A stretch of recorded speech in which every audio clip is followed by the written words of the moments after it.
giveaway for the highest gifter between now and the conclusion of the daily collective read. So I wish you a lot of luck if you're participating in that as well. Currently, the highest gifter right now is Good Vibes. So thank you, Good.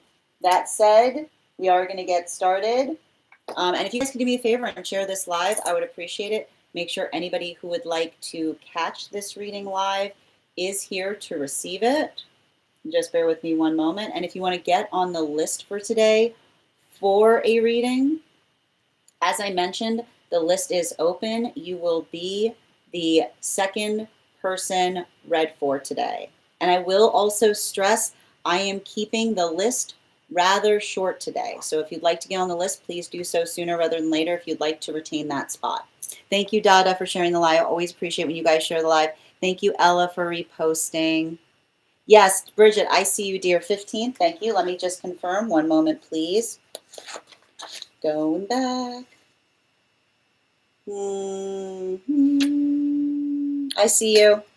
I think it was the 16th, but it's okay. I got it. All right, and if anybody else would like to get on the list right now, you will be the third person read for. Yeah, I'm seeing it. Hold on a minute. I'm just double checking for you, dear. Yep. Excellent. All right, perfect. All right, let me see. The 16th. No, I see it here from the 15th. Thank you, dear. I got you. Perfect. Okay. Excellent. And as I mentioned, if you'd like to be on the list, you'll be the third person read for. And we are also at 6.9K likes. And when we get to 50K, I'll be gifting a reading back to the collective. Also, just a reminder, if there's anyone across the other apps who would like to get on the list as well, you can do so via my tree that has links in it in my bio. That said, no better time than the present. Why don't we get started? Welcome, everyone. Happy Sunday. I'm the Grace Strega, and I'm here to give you your daily collective read for today, Sunday, November 23rd, 2025. What do we have coming through in the cards for today? Can I please have the first two cards in our 5-card spread?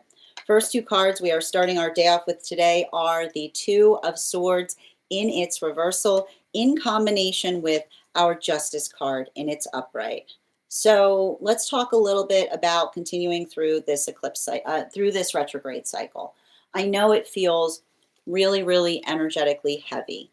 And the thing that we keep on getting in relationality to it is a lot of the work that we see that's happening. And I need to stress this. It can feel, when we are working through retrograde energy like this, it can often feel very, very, it's like, it's interesting because it's like, it's still but busy, right? There's a lot of that quietude or working into the space of quietude, but also the space of being able to recognize and identify, like finding some kind of modality of productivity through it. I like to stress that often when we're going through retrograde cycles like this, it can often feel like we're moved into like hermit mode, which is the space by which it doesn't feel like a lot's happening, or it's like the silence feels really heavy. But the space by which we are able to, and this is often like what we talk about, like we've like when we are energetically, our ability to navigate through quiet is something that is often very interesting to calibrate from, because working through quietude, you have to understand, is not a natural state, right? The ability to effectively heal from the trauma of it is what I keep on saying often can create that feeling that, and this is why we talk about the reason that meditation is so important. And it's not just necessarily meditation, but any form by which one is able to navigate the quietudinal point of the mind. Because the space by which the space by which we work through that and we feel energetically productive, instead of feeling, I keep on hearing, like, instead of feeling like quietude is oppressive, that can sometimes be difficult, especially if one carries a lot of trauma, because trauma likes to read things into quietudinal states. So the ability for us to effectively allow the context by which we're able to be energetically productive, I keep on seeing it's hard because Retrograde energy like this can often create the space by which a lot of feelings come up in relationality to the past. But what's beautiful about the space by which things come up about the past is it allows the observation point. Everybody's experiencing this very, very differently. I need to stress that. For some, I'm seeing that this feels very refreshing, right? It can almost create the space of having refreshing converse. I keep on hearing it's the hard part about it, and I'll put it this way: it's either the type of energy that you're refreshing or you're rehashing. Okay, like you're like I need to stress it. Like that's what I keep on getting. It's like refreshing or rehashing. What are you doing right now? Are you refreshing or you're rehashing? Because refreshing, I like to point out, refreshing is the ability to kind of work through something in a way that allows one to be able to see something with a different perspective or with a new observational point. It allows for a lot of healing to occur. And this is what we talk about in relationality to working through things in a way that feels like it's productive. Because rehashing is like rehashing often I keep on getting rehashing often feels like a lashing because like it's the space by which another person isn't like looking at like isn't looking at something. It's like the space by which another person isn't looking at something in a way that feels like it's there's something that is effectively positive there, or something that you can do in a way that feels like it allows for the ability to move something forward in a healthy way. So I feel like that's what's difficult about this type of energy. It's like literally like refreshing or rehashing energy. And so I keep on seeing like make sure that you're working towards the space by which one is feeling like energetically the space by which one is able to do something in a way that allows the context to be able to articulate what one is trying to do in an effective fashion. Now, the reason I'm bringing this forward is especially for these moon relationships right now, because I want to talk about the different frequency relationship cycles we're seeing. These moon relationships, it's interesting because they're coming together right now by having a refreshing conversation, but also rehashing. Like that's what I keep on getting. They're in the meeting point of that right now. Because for a lot of those relationships, I keep on getting the message that they're healing from pedestalized partnerships. And what occurs when we're navigating and healing from pedestalized partnerships? Pedestalized partnerships can feel impossible to heal from. And you can usually tell that you're in one in the space, but that nothing you do feels like the correct thing, but another person can't articulate to you what it is that they'd like you to do. Healthy relationship does not build potential on personage. You don't build it into the context of the individual within the partnership, but rather the direction by which the relationship moves, right? And so for a lot of the energies, those experiences, like working through that, I keep on seeing like having it's hard because I almost feel like they're finally in a space by which it's energetically safe. I keep on getting the fact is like that's why it's been taking these energies so long to come together, because they feel like I keep on getting they finally feel safe to be in a space by which they can articulate upon the pain that they experience in being energetically pedestalized. And so for a lot of those relationships, I keep on seeing every time these energies like do something. I keep on hearing like the reason that these energies are like working through the modality. Like I keep on getting every time that something happens and somebody understands the difference between a logical mistake versus another person potentially trying to project their frustration out on them. I keep on feeling like there's a lot of emotions that are coming through those experiences, right? It's a lot of I just keep on getting there's a lot of this emotionality that's coming through in those experiences specifically and particularly because I keep on seeing the energy and I keep on hearing it's like they're almost articulating to each other the tendency to overly apologize for things because that is the shape or the force of the trauma by which they're working to release. And I keep on seeing like they're finding a lot of that mutuality in new relationship. But I keep on saying it's an emotional time right now. That's what I keep on getting. Now, for the energy that is moving into For the energy that's moving into divine union right now, and we're speaking specifically towards those temperance relationships, and you'll recall that we spoke about the fact that the temperance relationships were effectively coming together between the time of Uranus stationing retrograde up until the solstice period over the summer. Can I get one card to clarify? We've got here we've got here the Seven of Swords in its upright. And what are we seeing right now with that Seven of Swords in its upright? The Seven of Swords in its upright right now is working on energetically, I keep on getting the sanctified partnerships that are working on releasing past trauma by putting it into activation in what they can do in the present that feels like, I keep on getting the same message right now. And it's a really beautiful message that keeps on coming through for a lot of these temperance relationships, which is the observation that the way that we heal from past trauma is to make the present a better place. It's to make the present the space by which the trauma of the past could not occur. And so I keep on seeing that for a lot of the energy doing that work, it feels like I keep on hearing like a lot of these relationships having conversations as it relates to healthy boundaries. And the space by which they're having conversations in relationality to healthy boundaries is, I keep on seeing the energetic spot by which they're articulating upon. And I love this too, because they're working through the caveat of saying what we like, what feels, and it's the absolute opposite of what the energy and separation is going through, because the space by which I just said, right, we don't look to partner, we don't look to counterpart to do things, because when we look to counterpart to do things, it's not healthy. But a healthy, like the space by which there's an energetic caveat is the space by which we do something that's better for us in the context of the relationship, is what I keep on getting.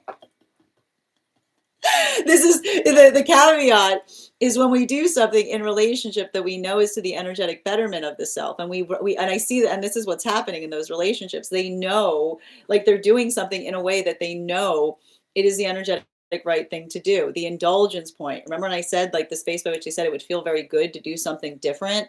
Like they recognize it for what it is, which is an indulgence point, because I feel like I keep on seeing that they're prioritizing the they're prioritizing the health of the relationship. They're prioritizing the identification point in relationality to being able to articulate and move through something in such a way that they're able to say to one another. And I keep on seeing I feel like they're almost talking to each other about past versions of self, and almost talking about the comparison point between the fact that they recognize that they're making healthier choices. But I keep on seeing like the space by which they're identifying that they're making healthier choices. It's funny because I almost hear the energy saying, I'm doing it for you.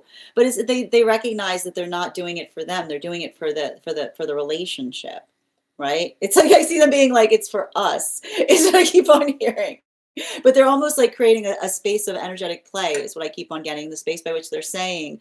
And I keep on hearing they're saying they're doing it for you, but really like it's very clear that they're doing it for us, because it's the unified energetic system by which they're moving towards partnership. Now this brings through, this is the energy that's moving deep within divine union right now. 4th and 5th cards in our 5-card spread. We've got here the 6 of Pentacles in its upright in combination with the 7 of Pentacles in its upright. Now, man, like I keep on like these magician relationships that we're seeing right now. The thing I keep on observing with these magician relationships, and remember, for our purposes, we always read into the energy that most recently entered into divine union. So those are effectively the relationships that were coming together between the time of the solstice period up until the time of Mercury and Venus stationing direct behind Neptune. For a lot of these relationships right now, the hard part is they're working through energetic composure. And the thing with being composed is like, and it's funny too, because I feel like the space by which they're working towards composure is, I keep on getting this, like they're being patient, they're remembering. There's like a very nuanced message that's coming through that space, which is understanding that the force of our patience does not become healthy when we look at our patients like something that we're projecting out onto things. Patience is consensual, right? That our patience is healthy when energy knows that they're experiencing it, right? And so that's why I keep on seeing that for a lot of the energy, I just keep on getting for a lot of the energy doing that work. Like they're working into the space by which they have hope to things, but they identify and they recognize the fact that they're not projecting their patience out onto things. Because patience, I keep on getting patience is reserved to those that understand that they're experiencing it. That's the force by which it makes it something that is healthy. So I feel like for a lot of the energy right now, they're working through they're working through composure, and they're also working through repose, which makes a lot of sense because you'll remember when we right before we had the new moon. Remember I said something's going on with Venus? And I always like to point out I can read into the energy of the planets, but I'm not an astrologer, so I often have to look back to the astrology to get clarification on what I'm reading for. But I keep on feeling like whenever I get messages related to composure and repose, they're almost always associated with Venus, because it's the observation of being able to hold compassion, right? It's a compassion that we give ourselves, but also the ability to make sure that we're directing our compassion in a way that feels like it is effectively communicating. Our compassion, when it's composed, articulates in healthy communication. So that's why I keep on seeing. And I feel like what's hard about that is that's almost the energy right now, deep within divine union, like scrutinizing themselves, right? Like they're scrutinizing. I keep on hearing like they're scrutinizing themselves because they're trying to figure out and identify like what's within the context by which they could be doing something better, but also recognizing what's not in their power to effectively adjust or change. So, and I feel like that's what I told you about the fact that I kept on getting the joke that like the magicians are effectively finding wisdom because they're observing,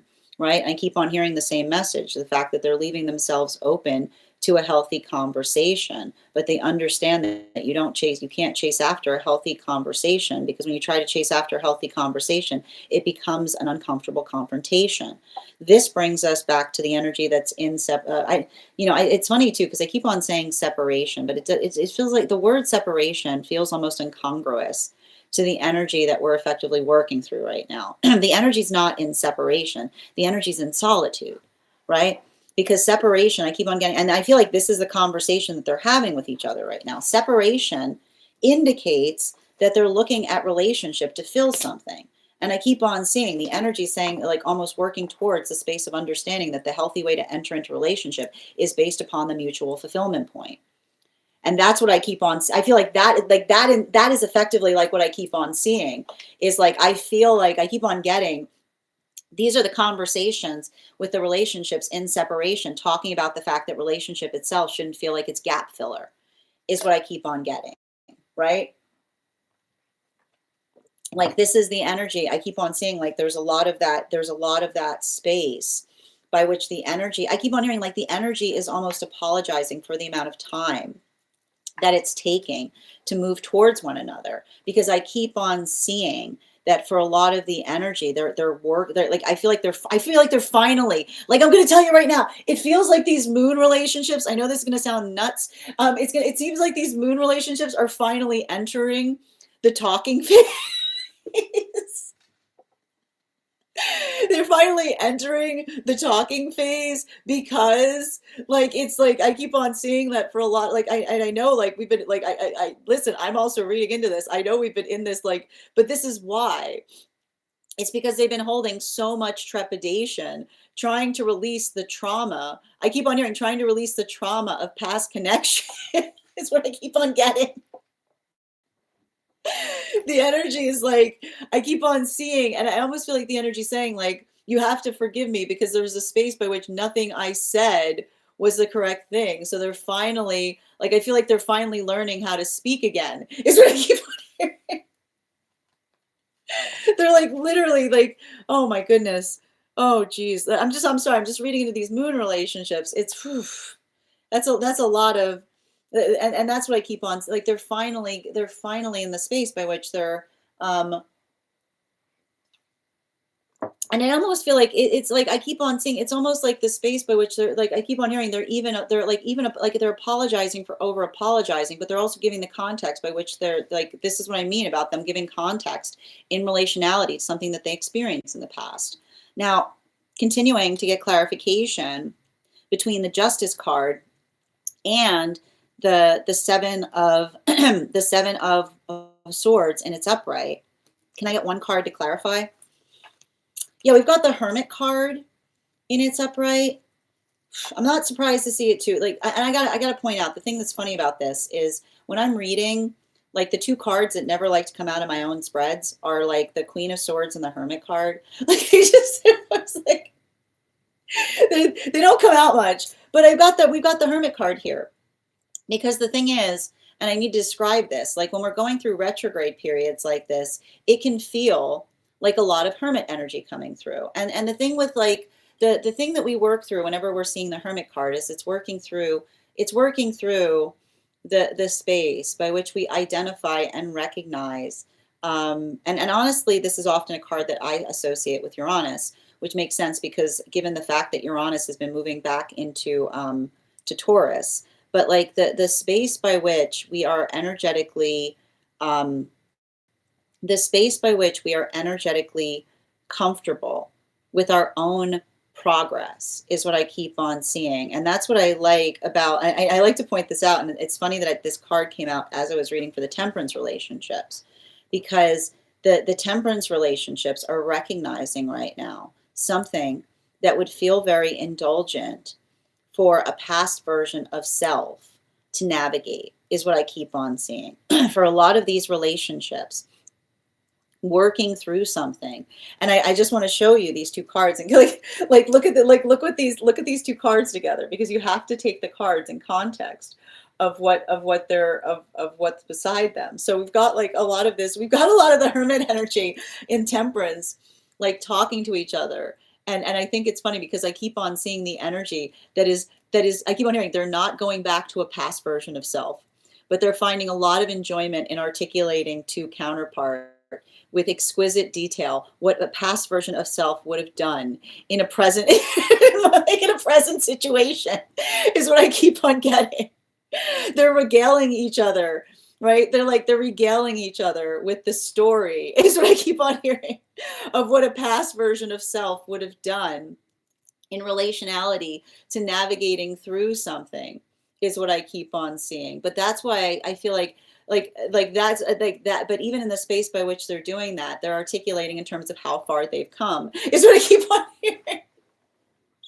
But that's why I feel like there's something really beautiful in relationality to that, because I keep on seeing the energy that is sanctifying the partnership. And the reason that they're energetically sanctifying the partnership is the space by which they observe. Like I keep on hearing, like, and I almost feel like it's like they're articulating, and it's a difference, right? And you see the difference between someone doing something through gritted teeth and saying to another person, "I'm only doing this for you." Like that's something that feels toxic. This is the caveat of that experience, right? This is someone that knows that they're making the healthy choice.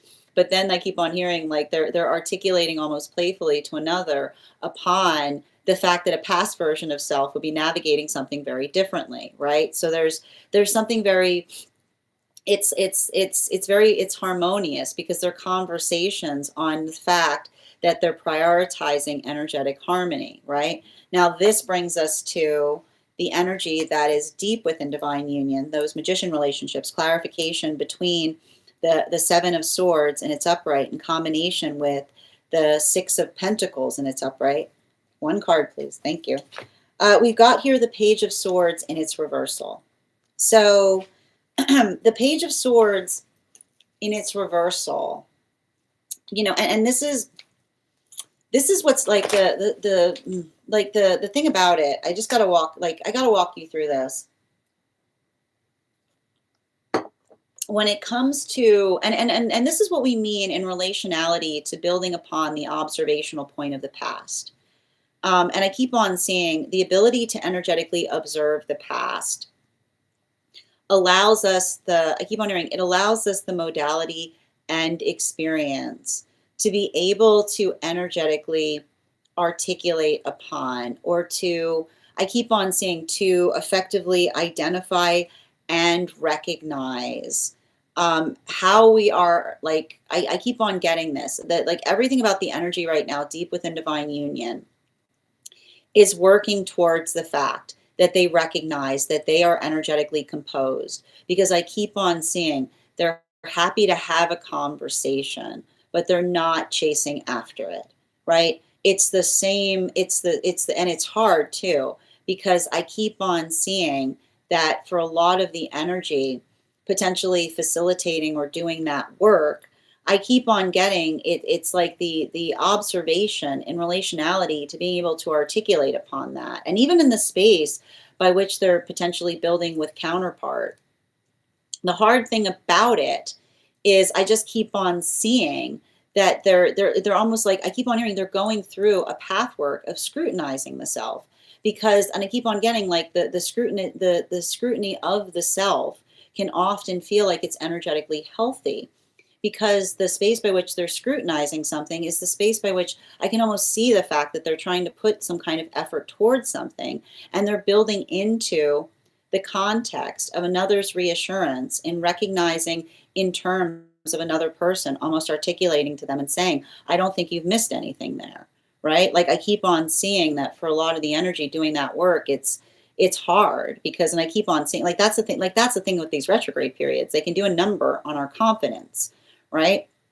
But what's beautiful about the space by which we're working on, I keep on hearing the space by which we are scrutinizing our confidence is often articulating and amplifying just how much we care about situations. So I keep on seeing that for a lot of the energy doing that work, it's difficult, it's painful, but also like I keep on seeing I keep on hearing, like that's what I keep on hearing the energy say, like they're doing things that are logical, but they're refraining from doing anything that feels energetically ridiculous. And in the space by which they refrain from anything that feels energetically ridiculous, they effectively are healing, right? I keep on hearing like they're putting energetic distance towards things, but I keep on seeing like the distance that they're putting towards things is calibrated on hope, but not projecting patience.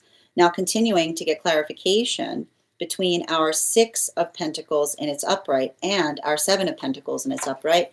Can I get one card to clarify, please? We've got the 3 of Pentacles in its reversal. So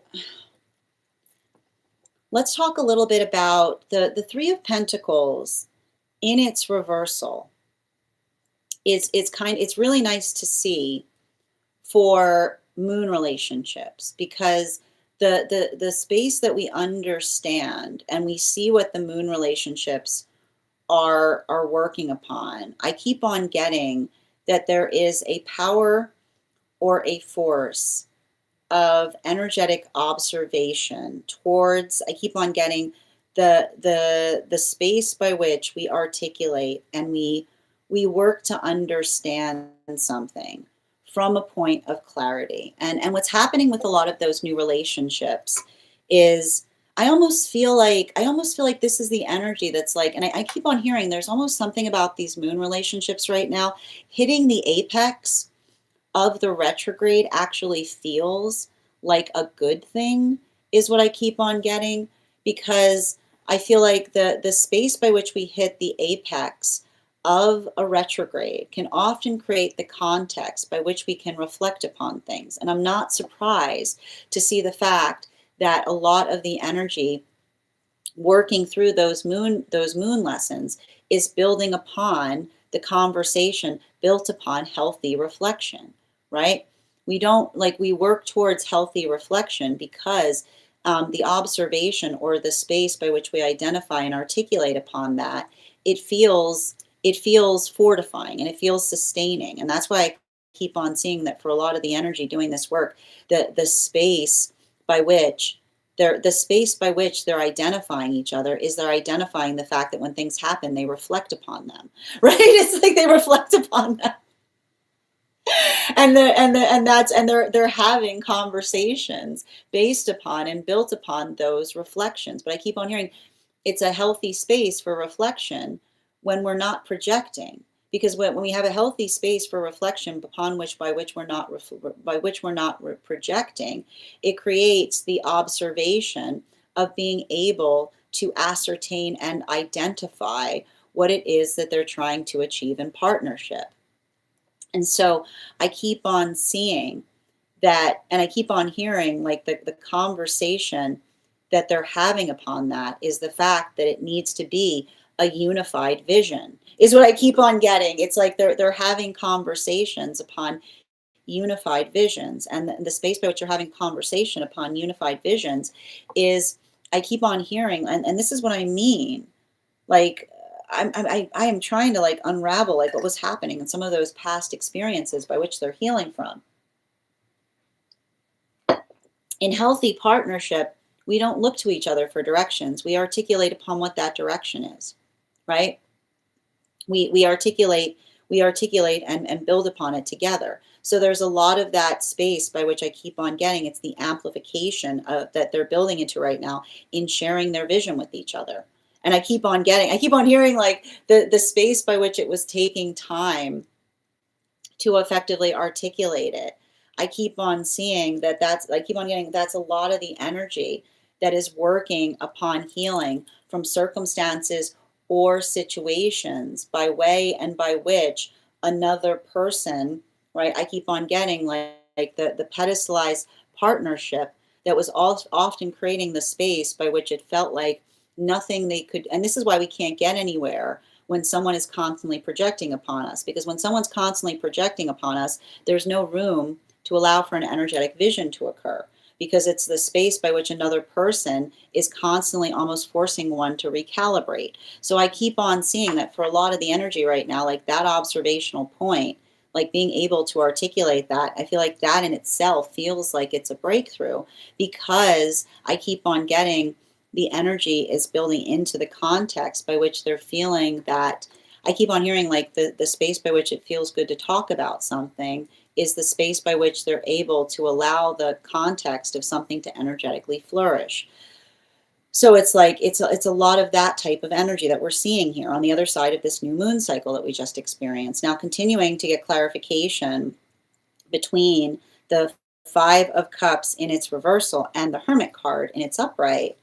Coming back towards those temperance relationships, the thing about it is, it's interesting because I'm kind of seeing that for the temperance relationships right now, they're talking about something because they're letting it go, is what I keep on getting. Now, the reason I keep on seeing this, like the fact that they're talking about something because they're letting it go, is because they're saying to each other, look how much I've grown. Right? Like I can see this energy that is almost like working through a circumstance or situation where they're almost regaling counterpart with what the old self would have done. Is what I keep on hearing. They're like, that's the space by which they're articulating how much they've grown in partnership, because they're almost regaling to each other the space by which what the past version of self would have done, is what I keep on seeing. It's like the energy. It's just the energy that's like that in itself, and that's what I keep on getting in this space. And I remember I said that they're going through the caveat of what it actually feels like when another person does something for us that feels beneficial to partnership, right? The sanctified partnership by which when we articulate the fact that we're doing things, we don't feel angry about it. We articulate to another and say, like, look how much, like they're almost saying, like, look how much they've grown, because they themselves are proud of the fact that they're accomplishing it, is what I keep on hearing.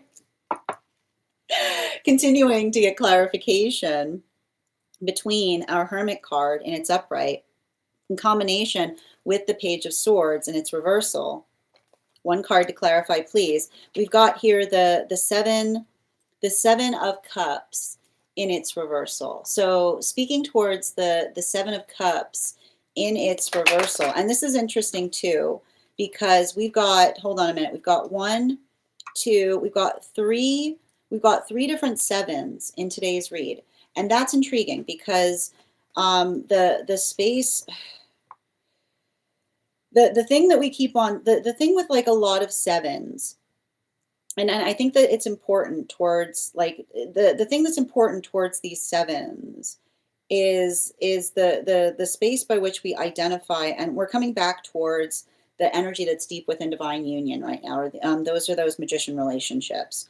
This is what I mean in terms of a lot of the energy deep within divine union, kind of being in, I keep on hearing like working, working into the context of identifying, like I keep, like, and I get so frustrated when I read into this energy right now, deep within divine union, because while I articulated upon the fact that I see that the temperance relationships are saying to each other and speaking with a point of like happiness in relationality to how much they've grown, it's more painful for the energy right now deep within divine union, because I almost feel like there's something that is being observed by energy deep within divine union that is almost, I keep on getting like amplifying or articulating upon. I just keep on getting the same message. Like, it's almost like I keep on seeing, like, it's almost like the space by which another person identifies or recognizes. Like, I keep on seeing the energy, like, I feel like the way, okay, I gotta describe what I'm seeing here for the energy deep within divine union. When we are in healthy relationship, we're supposed to change, right? It's the observation a point of the fact that we maturate. And when we build into that maturation point, it feels beautiful. But the rigor in relationality to the energy deep within divine union, recognizing how much they have changed, but then simultaneously and similarly working through the context or the situation of what happens when another person clings. I keep wondering, when another person clings to an old version of self that makes it impossible for them to energetically see or appreciate the reality in relationality to what another person, like how another person has grown or how another person has changed.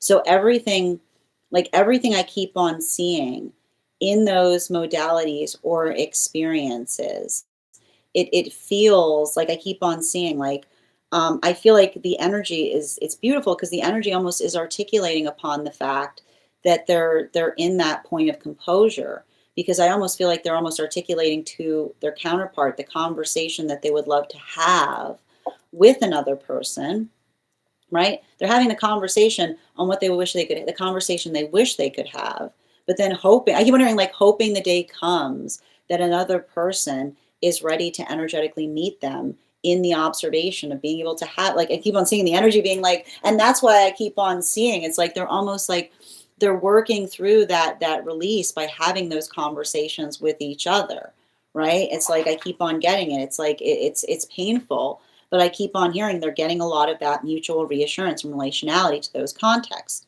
Continuing to get clarification between our Page of Swords in its reversal in combination with our Three of Pentacles in its reversal. We've got the Page of Cups in its upright. So let's talk a little bit about the Page of Cups in its upright in the context of the energy, the temperance relationships. The thing I keep on seeing, and I keep on getting, like, actually we're going back into the energy that's that's in solitude right now. So for a lot of the relationships right now that are working in solitude, I just keep on seeing, and this is it, like, this is what I keep on seeing. The hard part about this is I literally see some energy in solitude working into the context of healing from situations where another person was articulating separation, because articulating separation indicates the fact that you're energetically looking, right? You're looking for something in another to fulfill something. And so I just keep on seeing, like, the conversations that, and this is why it's taking these relationships so long to come together, is what I keep on seeing. They're taking so long to come together because I almost hear the energy apologizing and saying, like, they're very much in the space by which they energetically shield from relationships by which another person is operating in the context of effectively identifying or recognizing the fact that we don't look towards each other for fulfillment. We find energetic fulfillment within ourselves. And when we have fulfillment in ourselves and we bring our fulfillment together, it becomes observations of mutual celebration, is what I keep on seeing. It's like I keep on getting, it's like the space by which something feels energetically productive, or something that feels like, I keep on hearing like something that feels like it's energetically calibrated in a positive way. But I keep on getting that the reason that a lot of those, like, I keep wondering the reason that these moon relationships are coming together so slowly is because they're almost in, like, I keep on getting they're in the experience of having been energetically pedestalized, is what I keep on seeing. And I keep on getting, like, when one is trying to heal from a situation by which one is being energetically pedestalized, it can sometimes create that space by which it takes a lot of time to build into healthy relationship again,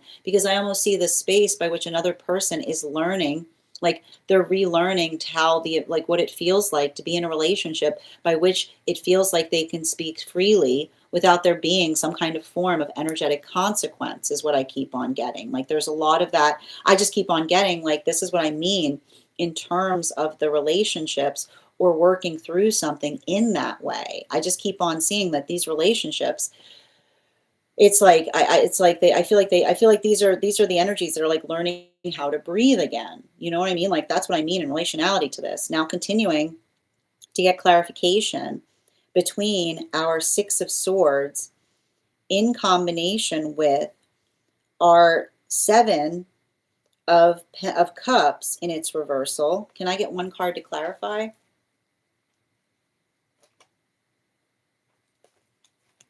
Yeah, especially with the Queen of Pentacles. The Queen of Pentacles in its upright. The Queen of Pentacles in its upright often works into the context of, and we're going to talk a little bit about that temperance energy that we're seeing, because the Queen of Pentacles in its upright is often the amplification point in terms of feeling the stabilization, in terms of feeling energetically protective about something. And I feel like it's beautiful too, because I keep on seeing that those relationships are having conversations upon, I keep wondering, it's interesting too, it's like the temperance relationships are having conversations on healing overly protective tendencies, is what I keep on getting, right? And I keep on hearing that they're building into the space of understanding that protectiveness is not defensiveness. Protectiveness is energetic creativity. It's the space by which we do something in a way that allows us to show how much we energetically protect something, right? It's like I keep on getting that for a lot of that energy. I just keep on seeing this, like I keep wondering, they're protecting each other in the best way possible. But what's beautiful about that is they're protecting each other from their past tendencies, is what I keep on hearing. And the reason I keep on getting that, though, is I just keep on seeing that it's working into the context by which they're talking to each other upon the fact that they're healing from some trauma, like they're recognizing their own inclinations in terms of how they may have felt energetically reactive to things in the past.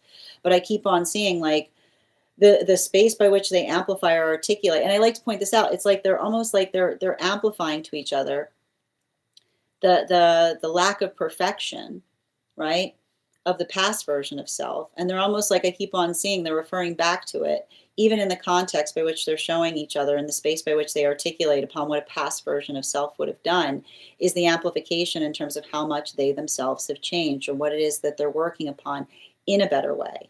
So I feel like there's a lot of that space by which I keep on seeing, it's like they're almost showing each other how proud they are of themselves. But I keep on seeing that the humor of it is, it's the pride of the self, but really it's the amplification of the pride of what they're sharing with counterpart, right? Like it's continuation of that process, continuing to get clarification between our 7 of Cups in its reversal in combination with the Page of Cups in its upright. We've got the Hanged Man in its reversal. Now, let's talk a little bit about this for the energy deep within divine union, because, you know, I just keep the energy, I keep on seeing this with the energy deep within divine union is I just keep on seeing them working it's like I see the fact, it's interesting too. I feel like it's them working through not allowing oneself to get energetically distracted by something that is absurd, is what I keep on getting.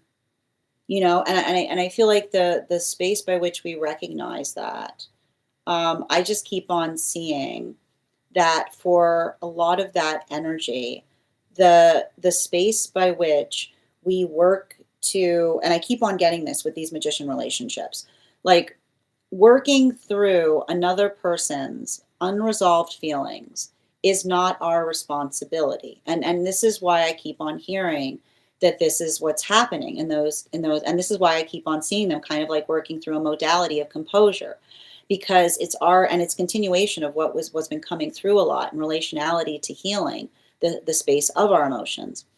Our emotions are not, we don't honor our emotions just by talking about the fact that we have them. When we introspect upon our emotions and we understand the determination point on terms of why we feel the way we do, that is the moment that we start to honor our emotions, right? Because we've done the work of refining the emotions before we make them the problem of others.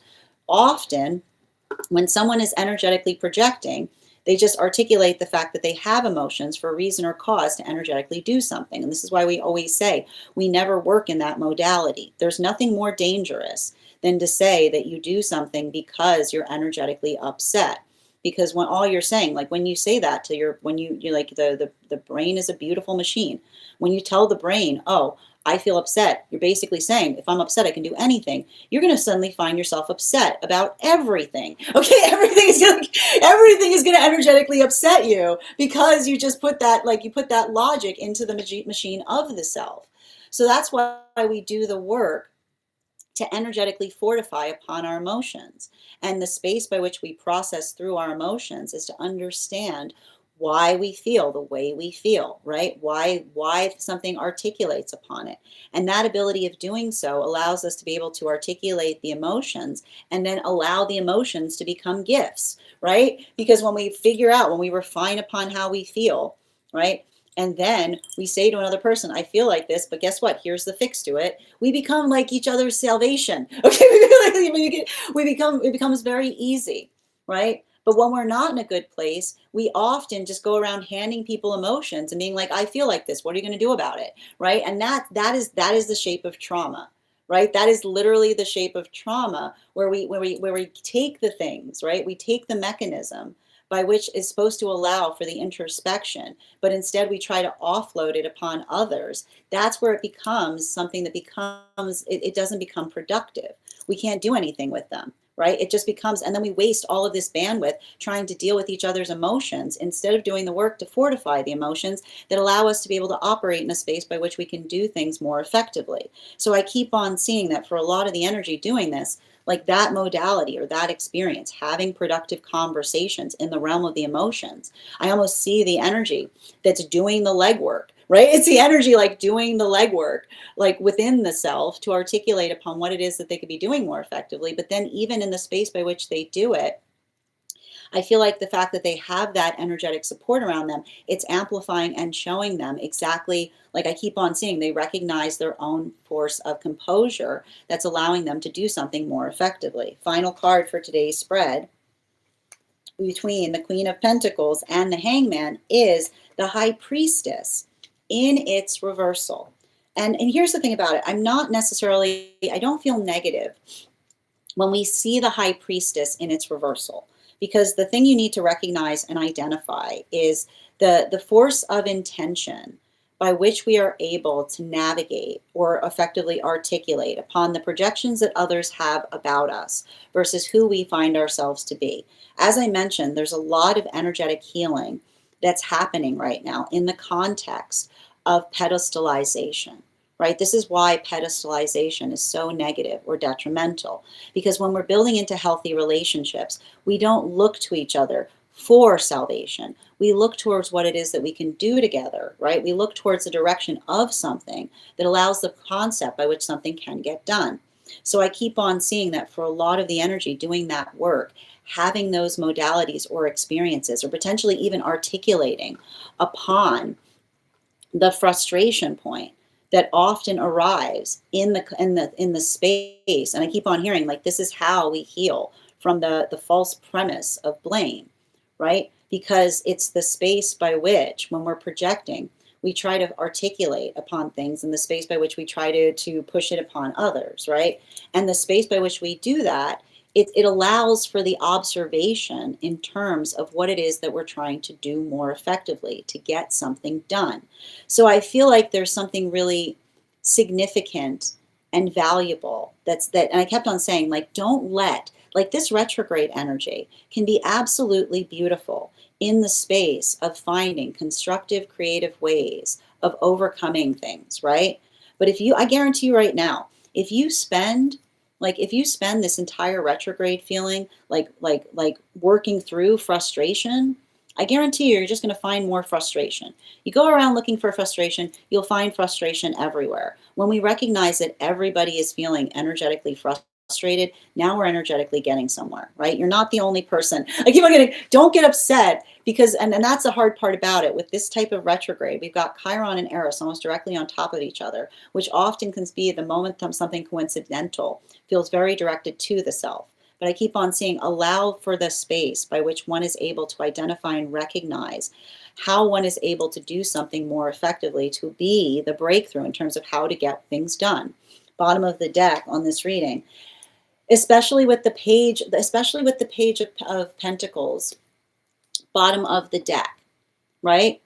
And I feel like this is a lot of the work that we do as it relates to working on healing. I keep on hearing, and it's funny too, because it's interesting, because it has like a conversation as it relates to the space by which we work through scrutiny, right? Because when we are working through something in such a way, I keep on saying it's very easy to get into the space by which we overly internalize. It's the space by which this type of energy, like, I'm just articulating this for you, type of energy is built to sometimes make us get too much in our own headspace about things, right? And here's the thing about it, like, often we can get into those energetic loops of worry that don't allow us to get anything done.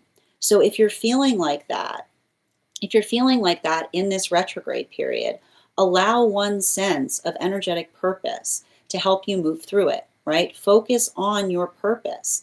And if you don't feel like you have one, like, let this be the retrograde that helps you cultivate one, right?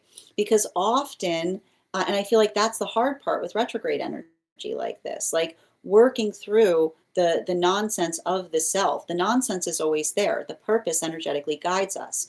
So when you're feeling a lot of those things coming up right now in these retrograde cycles, don't get hard on yourself. Like, orient on your purpose again. And I know that sounds easy. I know it's not easy, but the more that one is able to identify that, it helps us be able to move through something in a way that allows us to get something done.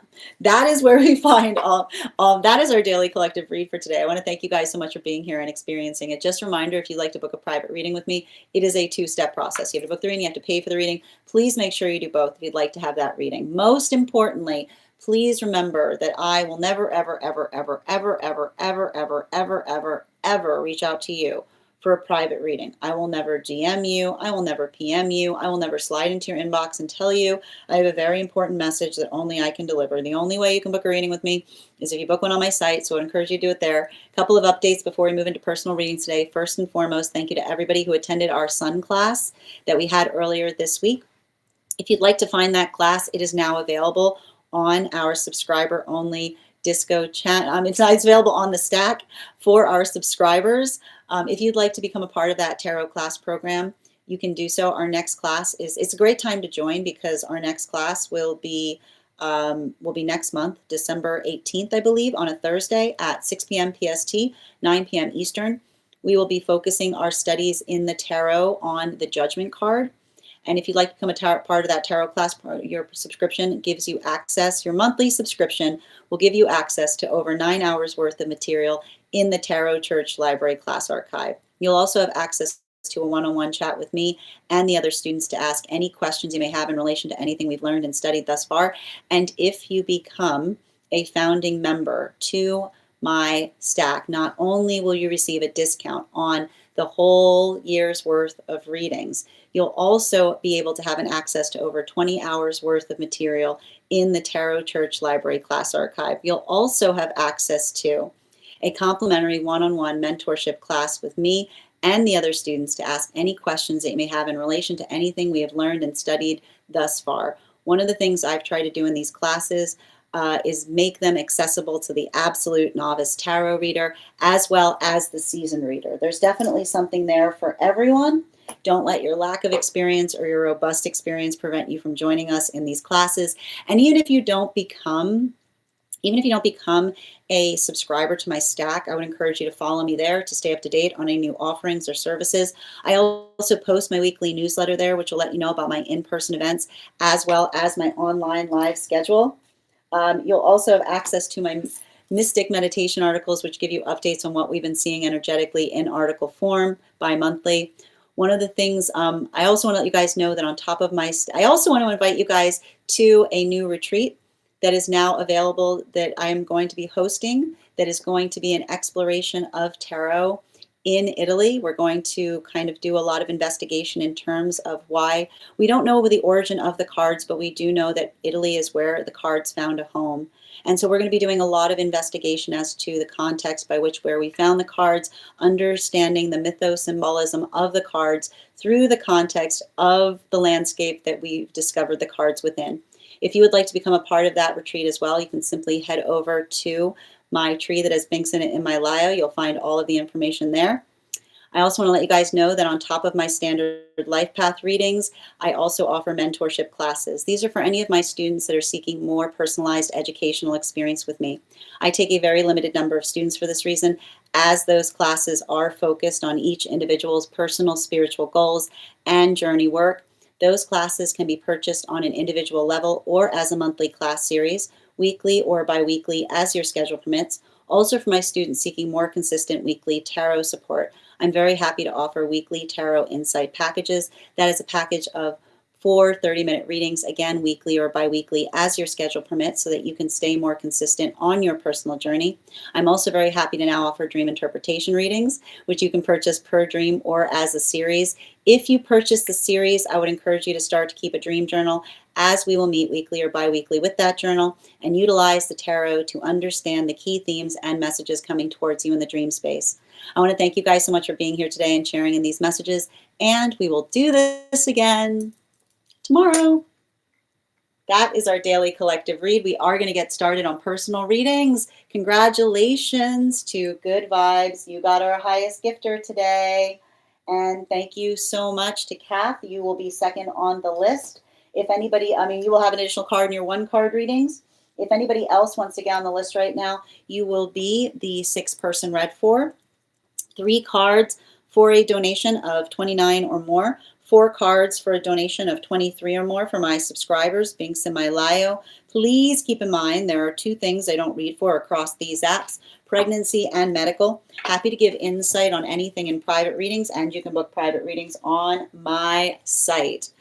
We are also at 40.5K likes. When we get to 50K, I will be gifting a reading back to the collective. So make sure you're tapping that screen and we'll get to 50K in no time. I'm going to take a moment to read over some of the comments that came through as I was reading. Also, just bear with me a moment. I am potentially, given the fact, I want to make sure that we're good on time right now. I am going to be, hold on a minute. I am going to be closing the list right now because I'm not going to be on as long as I typically am. Hold on, I'm just trying to fix that. Oh my goodness. There we go. Excellent. And I'm going to take a moment to read over some of the comments that came through as I was reading. And I just see, Julia, I missed the context. All I see is, and Scorpio everything is all I see in your comment. I'm just getting cosmically jumped. Oh, sending you support, Julie. I know, emotions everywhere right now. Oh, Lord. I mean, the thing about it, the thing I need to point out, Venus is in very close proximity to Mercury right now. Yeah. Yes. Oh, goody. I know. Oh, I'm first. Absolutely. Yes. When is there? I mean, like, it's not, it's like, it's relief with the planets, but like when we start to move out of this retrograde, things are going to start feeling like they're moving more at a normal pace. Yep. I got you, Bridget. You're on the list right now. Thank you, dear. No, you have nothing to apologize for. Yep. And I've got you, Julie. Thank you for confirming that you sent. Hold on a minute. All right, I've got you on the list as well, and the list is closed.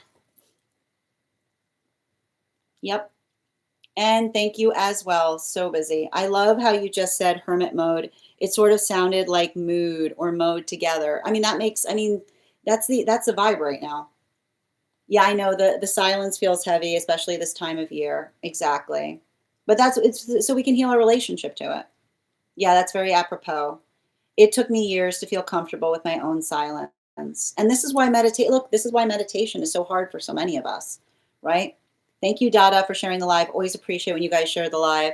Honestly, both. Thank you as well, Diana. It's been rehashing. But here's the thing. I'll stress this right now, Diana. I would not be surprised if you're navigating both right now. The fact that you can discern the difference, congratulations, right? Like if you can discern the difference, be like, okay, this is like that's what that in itself is also a breakthrough. Hi there. Can you give me oh, thank you. Okay, I've got you as well, user. Thank you so much. And the list is closed. Shweta. So in relationality to understanding it better, this is what I do a lot of work with my clients on. And I feel like a reading can sometimes help recognize where you are on it. But I feel like one of the things that can kind of help with that is if you're working in terms of the context of what you feel like your purpose is, right? Absolutely. The Seven of Swords in another collective of this week. I wouldn't be like, here's the thing though, and I have to stress this, like we've got the Seven of Swords in the center of today's spread. But I keep on hearing like the space by which, like the space by which we understand and work through the past is how we energetically do things more effectively, is all I keep on seeing. Absolutely. And thank you as well, Valentino, for the follow.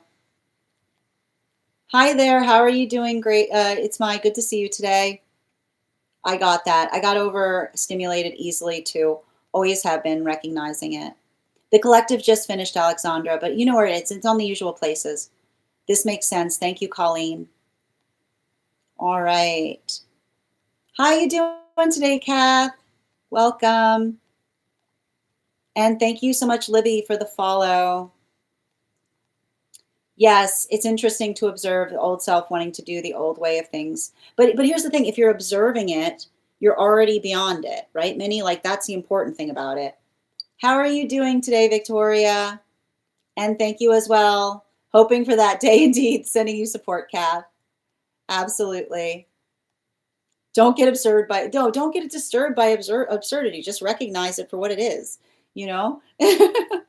And thank you for Mama for sharing the live. Always appreciate when you guys share the live. Continue to focus on that vision, Nikki. I do my best for. Thank you for being here and receiving these messages. The list is closed right now, Nikki, because I'm not on for as long a time. I want to make sure I have time to honor the personals and also one cards. The list is now closed, Kath. But if you want to get on the list for tomorrow, so the way I'll do it right now is if I have time to get you on the list, if you want to get on the list today, I'll do so. But I do have a cutoff today. Okay. And thank you. Beat me to it. How are you doing today? And thank you, Alexandra. I love to watch a gift word. Thank you guys for that. I deeply appreciate it. I know it's going to be wonderful. And thank you so much, Cajun, for the follow. It was a great battle. You guys, you see, I like the fact that you can shake hands after it. You know, we're going to be going. We're going to be going to Rome, Florence, and Tuscany. You can find if you're interested in finding out more about it. Just if you DM me, if you PM me the word class, I'll be happy to send you a link to be able to find out more about it. Also, for anyone who's a super fan who would like to be added to the super fan only disco, send me a disco icon. And if you are interested in getting, if you are interested as well in terms of being able to, if you want to get on this, if you want to get into the disco, become a super fan, and before you send me the disco, okay? Because if you send me the disco and if you're not a super fan, I mean, that's how it works. Okay, thank you. And if you want to join our class, message me the word class, and I'll also send you a coupon code for the class. Excellent. Colleen, I got you, dear. Where are you? Hold on a minute. 1 second. Yeah, can you give me the date on that, Colleen? I'll be happy to add you to the list. Okay. I'm gonna check. I've got it, user. You're so welcome. Absolutely. Nope, it's okay. It's okay. It's all right. Yep. Okay. No, it's all right. It's Kath. You have nothing to apologize. Oh, I see what happened. So that's okay. But so basically, I think that all that means is and correct me if I'm wrong. So it looks like Nikki, you're going to be getting the second card. Yeah. Okay. So that's a correction point there. But thank you guys for checking on that. That sounds amazing. I hope. Yep. Absolutely. The 22nd. Thank you, Colleen. I appreciate that. Let me just double check. Bum bum bum.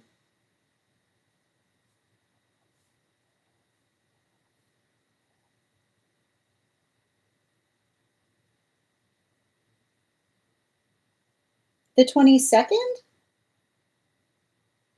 Are you sure it was the 22nd, Colleen?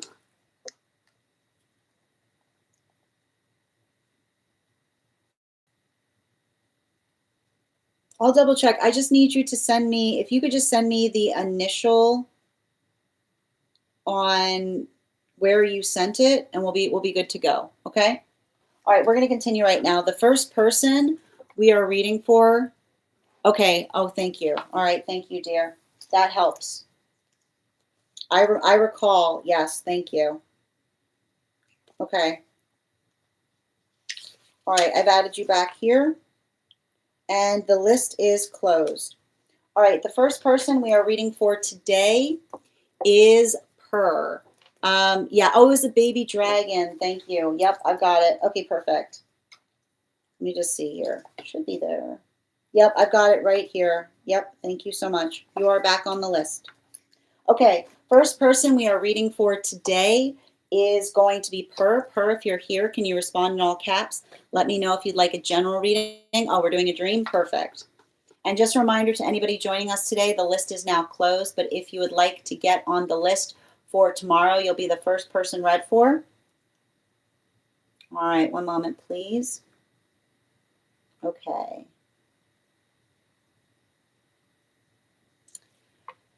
Outside, oh, and before we continue, I'm like getting ahead of myself here. Come on, can I please do we're gonna do an animal spirit guide card before we get started on the dream. I got the animal spirit guide cards here. All right, I'm gonna count back from 10, and when we get to 1, I will reveal the card. 10, 9, 8, 7, 6, 5, 4, 3, 2, 1. We got the goose. Thank you guys for participating. We'll do that again after the next reading, and I'm going to be pinning up Per here. Guys, make sure to give Per some love. One moment, please. Okay, perfect. All right. And dream interpretation, outside tea.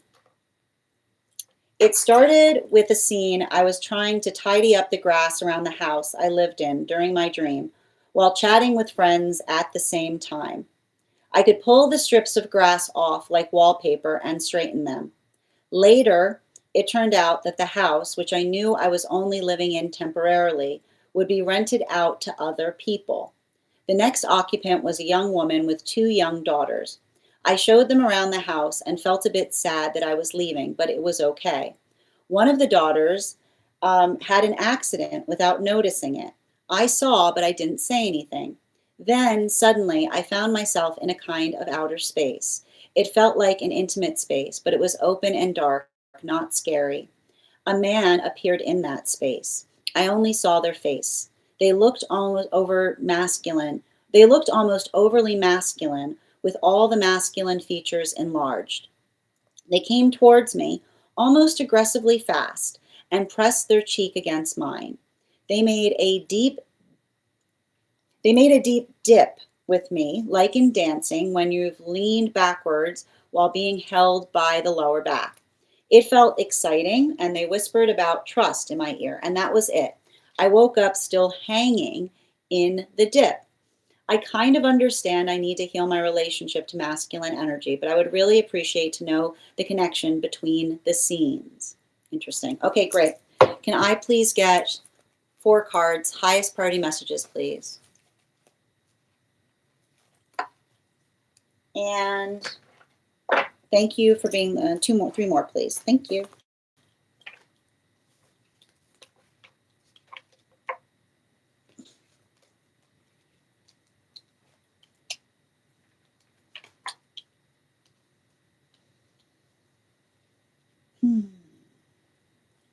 So let's move through this piece by piece.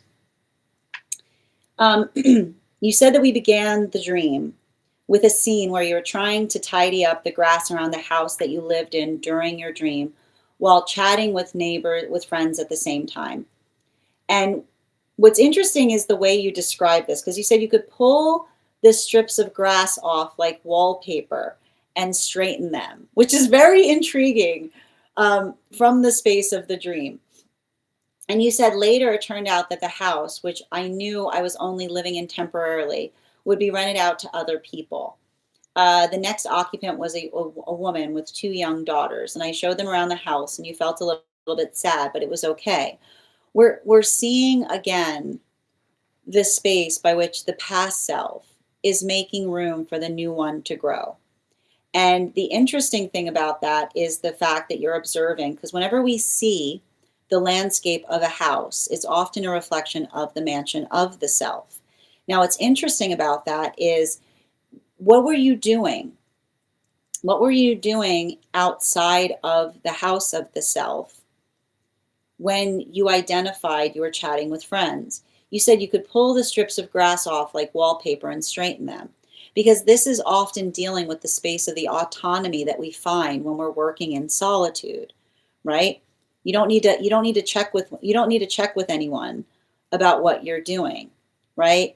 It allows, like, there's something about that space by which there's a hyper ability to be able to control things that is being shown in the space by which you saw grass that wasn't necessarily growing naturally, but the space by which you could pull the grass out and put it where you desired it to be. Like that is effectively like the energetic observational point in relationality to effectively like how far what you're working towards. So the thing about it, and what's interesting about that, is the space by which, and this is the identification point of potentially seeing the future version of self, right? The future version of self that you're making room for. Who do we see? A woman with 2 young daughters, right?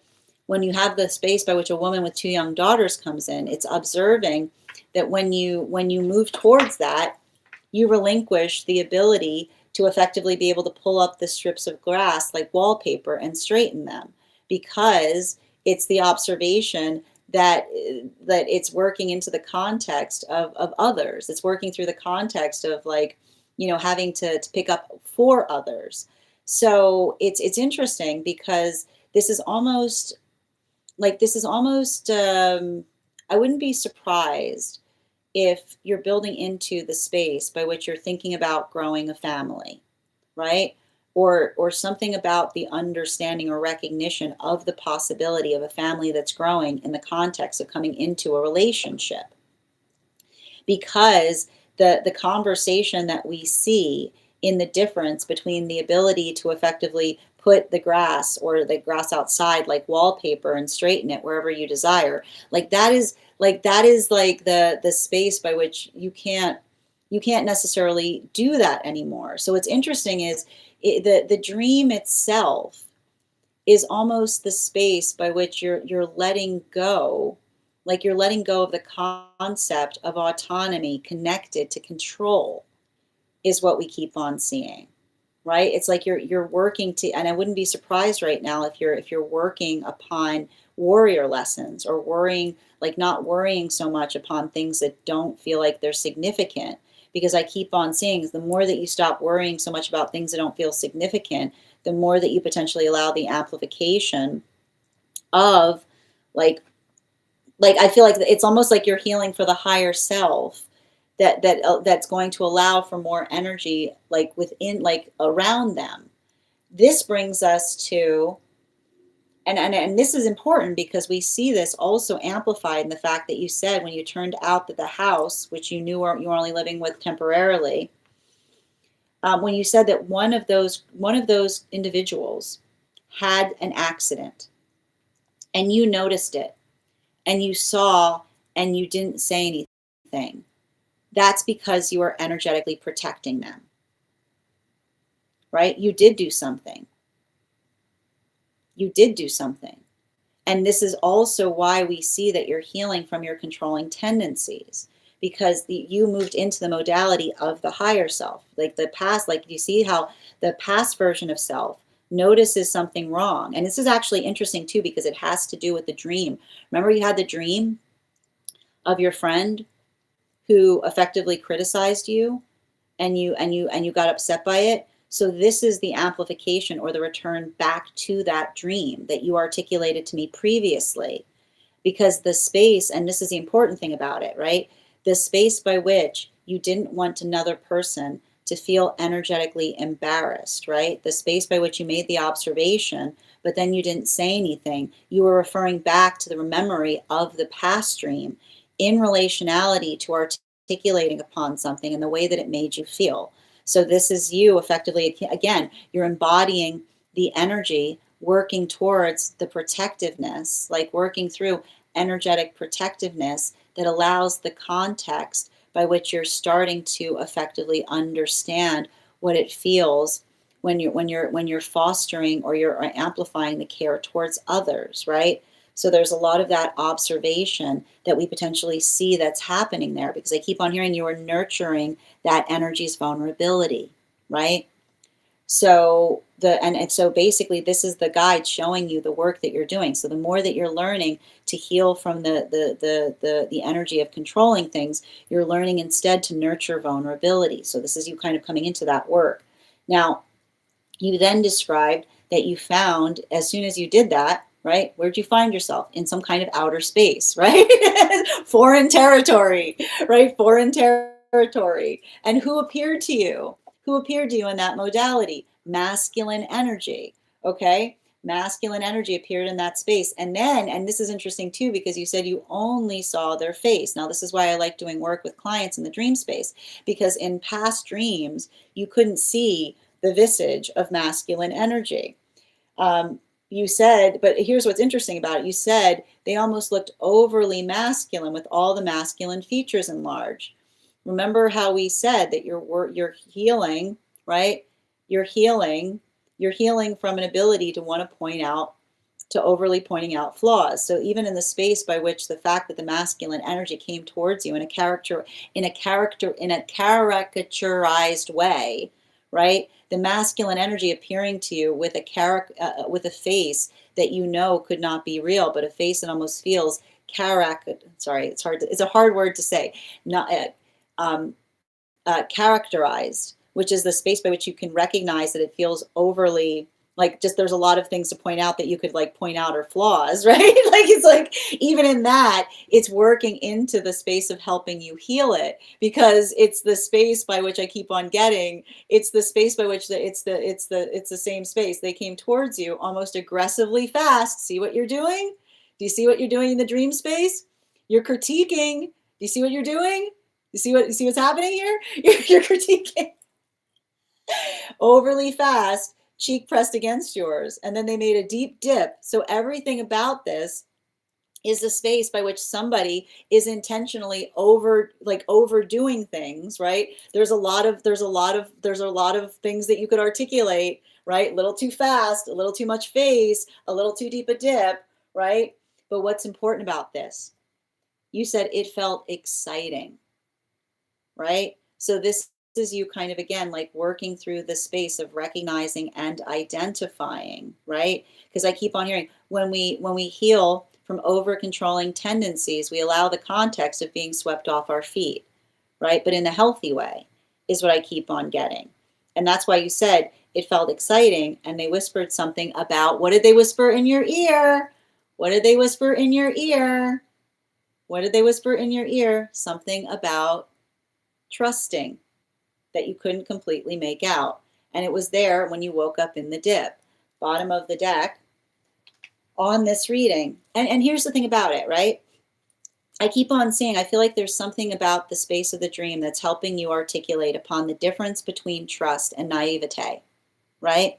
And I feel like one of the things that we often recognize in relationality to guide work is the space by which the guides never effectively articulate upon something. They never tell us the things we need to know, but they give us the things we need to kind of conceptualize upon where we're going.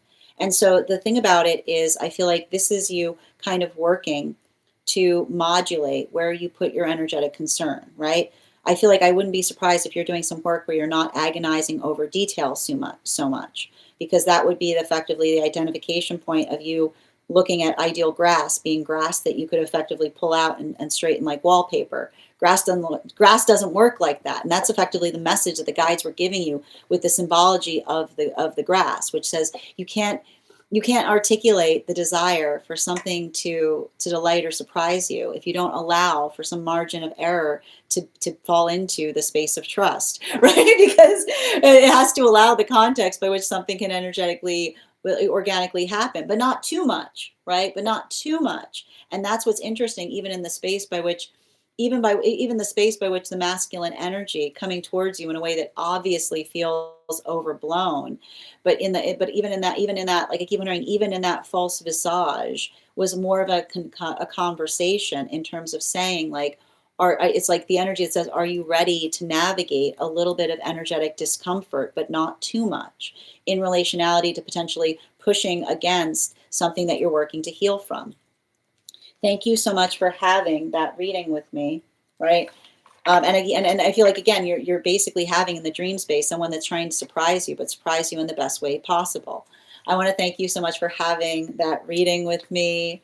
And if this message connected to you as well, it's very common for those who need these messages to be here to experience them. We are doing personal readings right now. If you would like to get on the list is closed today, but you can get on the list for tomorrow and you'll be the first person read for. 3 cards for a donation of $29 or more. 4 cards for a donation of $23 or more for my subscribers. Links in my bio. Please keep in mind there are 2 things I don't read for across these apps: pregnancy and medical. Happy to give insight on anything in private readings, and you can book private readings on my site. I'm going to take a moment to read over some of the comments that came through as I was reading. All right. How are you doing, Heather? Good to see you today. Absolutely. I was minding my own business. There you go. Exactly. Beautifully stated. That's amazing. Thank you. Good. Hold on a minute. Absolutely. Yes. Oh. A family. I think it's kind of, but here's the thing. No, I mean, listen, I'll tell you right now, I'll tell you right now, nothing is energetically impossible. Something about this dream, I feel like there's something about the dream that's articulating upon something that says nothing is impossible. Yep. Hmm. True. Letting go of the inner, yeah, letting, you see, yeah, thank you for confirming, letting go of the inner control freak. Exactly. Yep. I don't really do anymore. Yeah, same. I cannot, yeah, absolutely.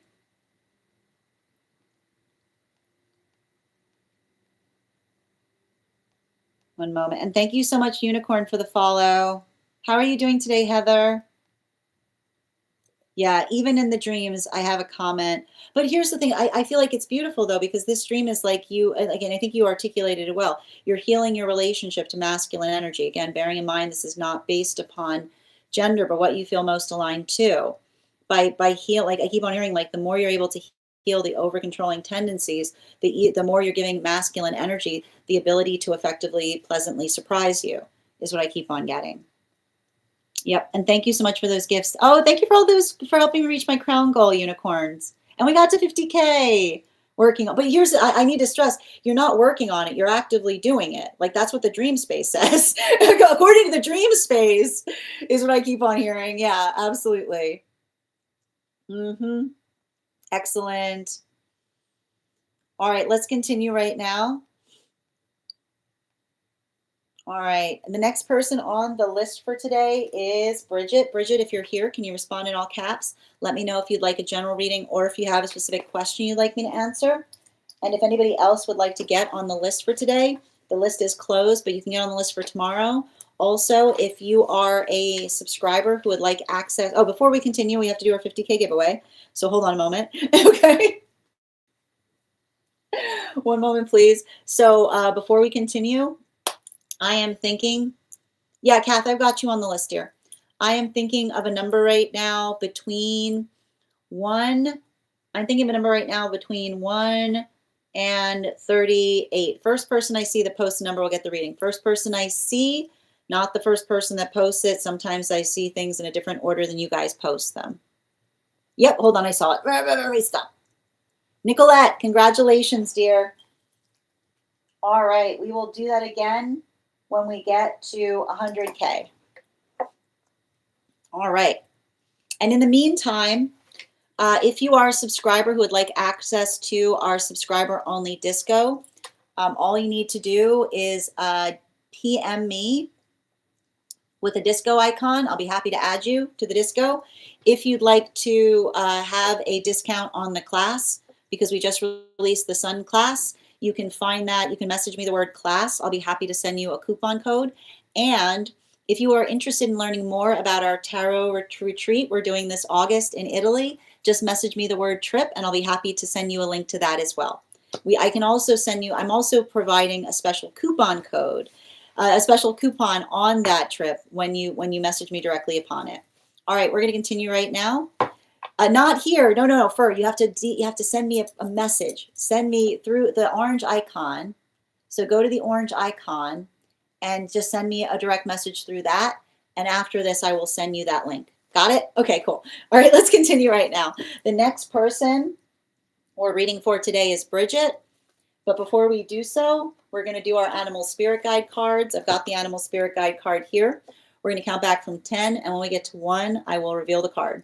10, 9, 8, 7, 6, 5, 4, 3, 2, 1. Fire dragon. Thank you guys for participating. We'll do that again after the next reading. All right, where are we? Bridget. Ooh, we got another dream on the disco. Is it inside T or is it outside T?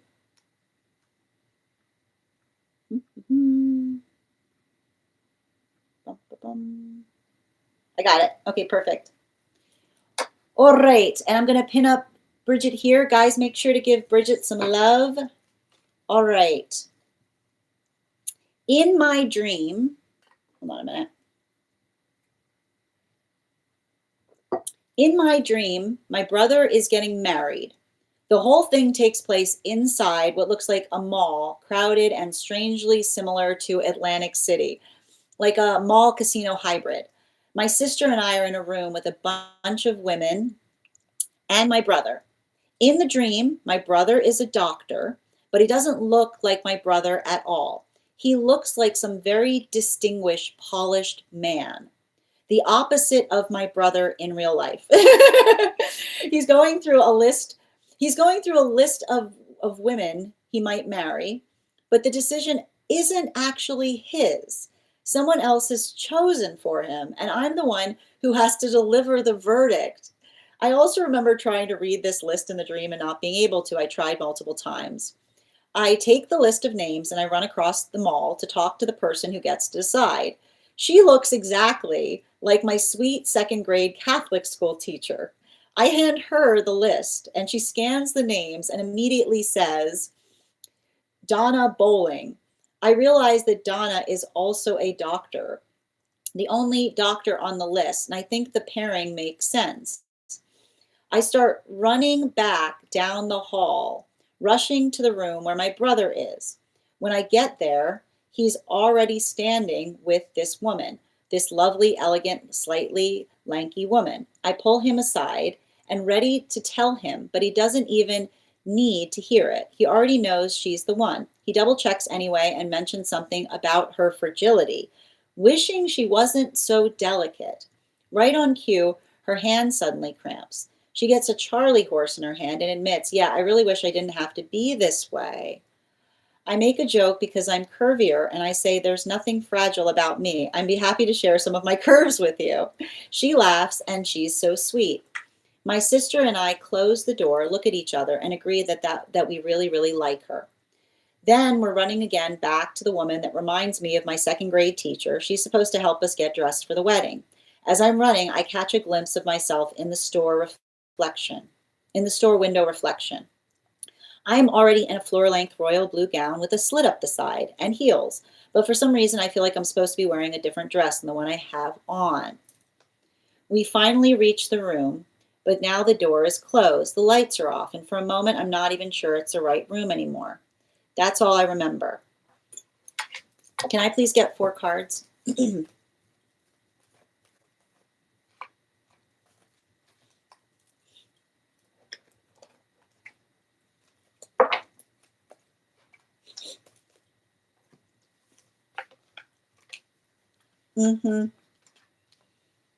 So the dream is effectively, you got another card here too. Okay. So the dream is effectively,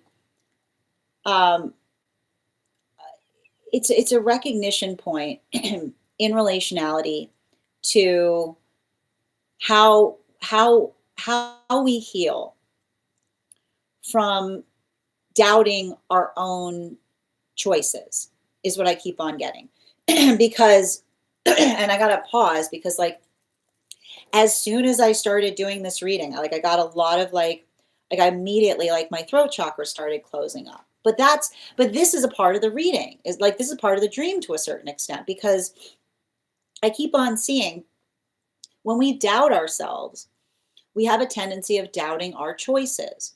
We often put that attentiveness or that concern onto others around us, right? Like we build into the context of looking to others in relationality to whether whether something holds energetic quality or not. Now, the dream itself could potentially be a modality or experience that is given. And I feel like they're utilizing your brother as an energetic symbol, right? I don't necessarily feel like it's potentially directed entirely towards your brother, but the context by which you observe the fact that there's an identification point in this being representative of a brother is almost amplifying and articulating to you what often can occur from modalities or experiences wherein another person does not hold confidence towards themselves. We see this in the space, and we know this because you mentioned the fact that the brother didn't look anything like your brother, right? This is not necessarily related effectively, potentially, to the energy between you and your brother, but something that you may have recognized towards others that you're energetically associated towards.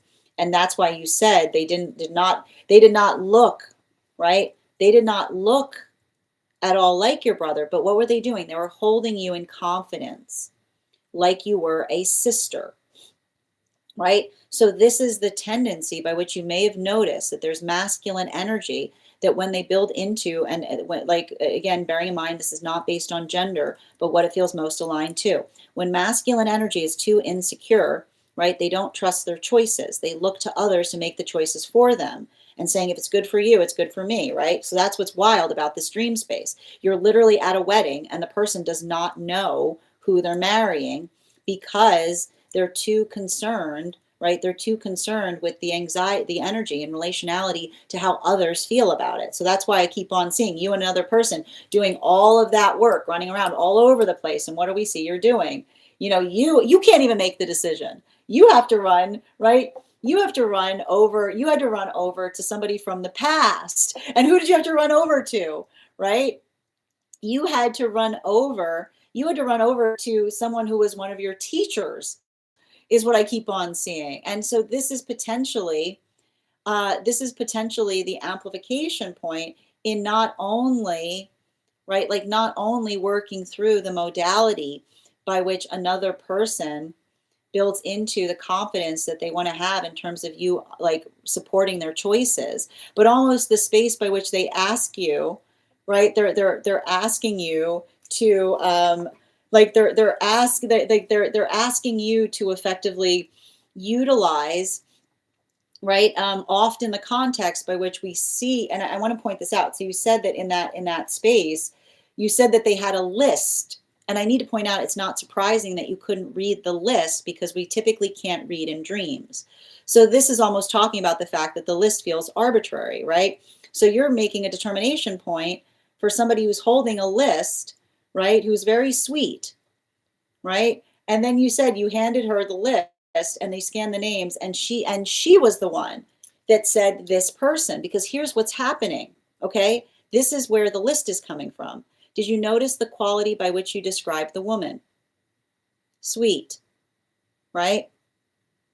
So you recognize the fact that you're navigating the space with an insecure masculine energy who doesn't feel the confidence point in making choices. So where did you have to go to find the ideal counterpart for them? You had to go find someone who's looking towards sweetness, right?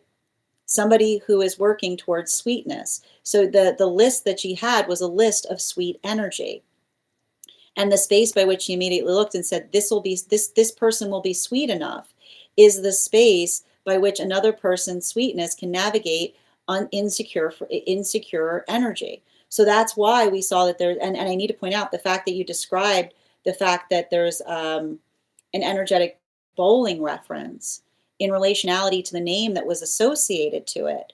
The space by which we articulate upon, I keep wondering, like, the space by which we articulate upon that is the identification point in being able, and I need to point this out because the space by which is also the identification point in that is the space by which another person is, like, it's working through the space of their own geniality. Now, the space by which, and I think it's really important because you said in the dream space, the modality by which another person felt partnered with them, and the space by which you articulated about the fact that they said they're too fragile, has to do with the observation or the experience point of recognizing that fragility or that space by which they're working to heal from, like, it's the observational recognition of the fact that as we're navigating, we find energy that's in energetic accordance to us. So that space by which they're identifying or working through that's allowing the modality by which they're recognizing that they're not making the choices from a point of confidence within, but rather the space that even in the modality by which they're articulating and critiquing you for who you energetically chose for them is a further calibration on what needs to energetically heal. Now, you said as you were going through that modality, that even in the space by which you articulated something, you said that the feminine energy that was chosen for them started to articulate about the fact that they said their hands started to cramp. And she said that she admitted that she really wished it didn't have to be that way. And the reason that they were articulating that it didn't have to be that way has to be in the space that she too recognized or observed the frustration point in their own energetic anxiety, right? And this is what we talk about when we build into healthy relationships, because the space by which we build into healthy relationships is amplified and articulated by the strength and conviction in navigating through our choices. So this is the space by which you articulated and stated to them, right?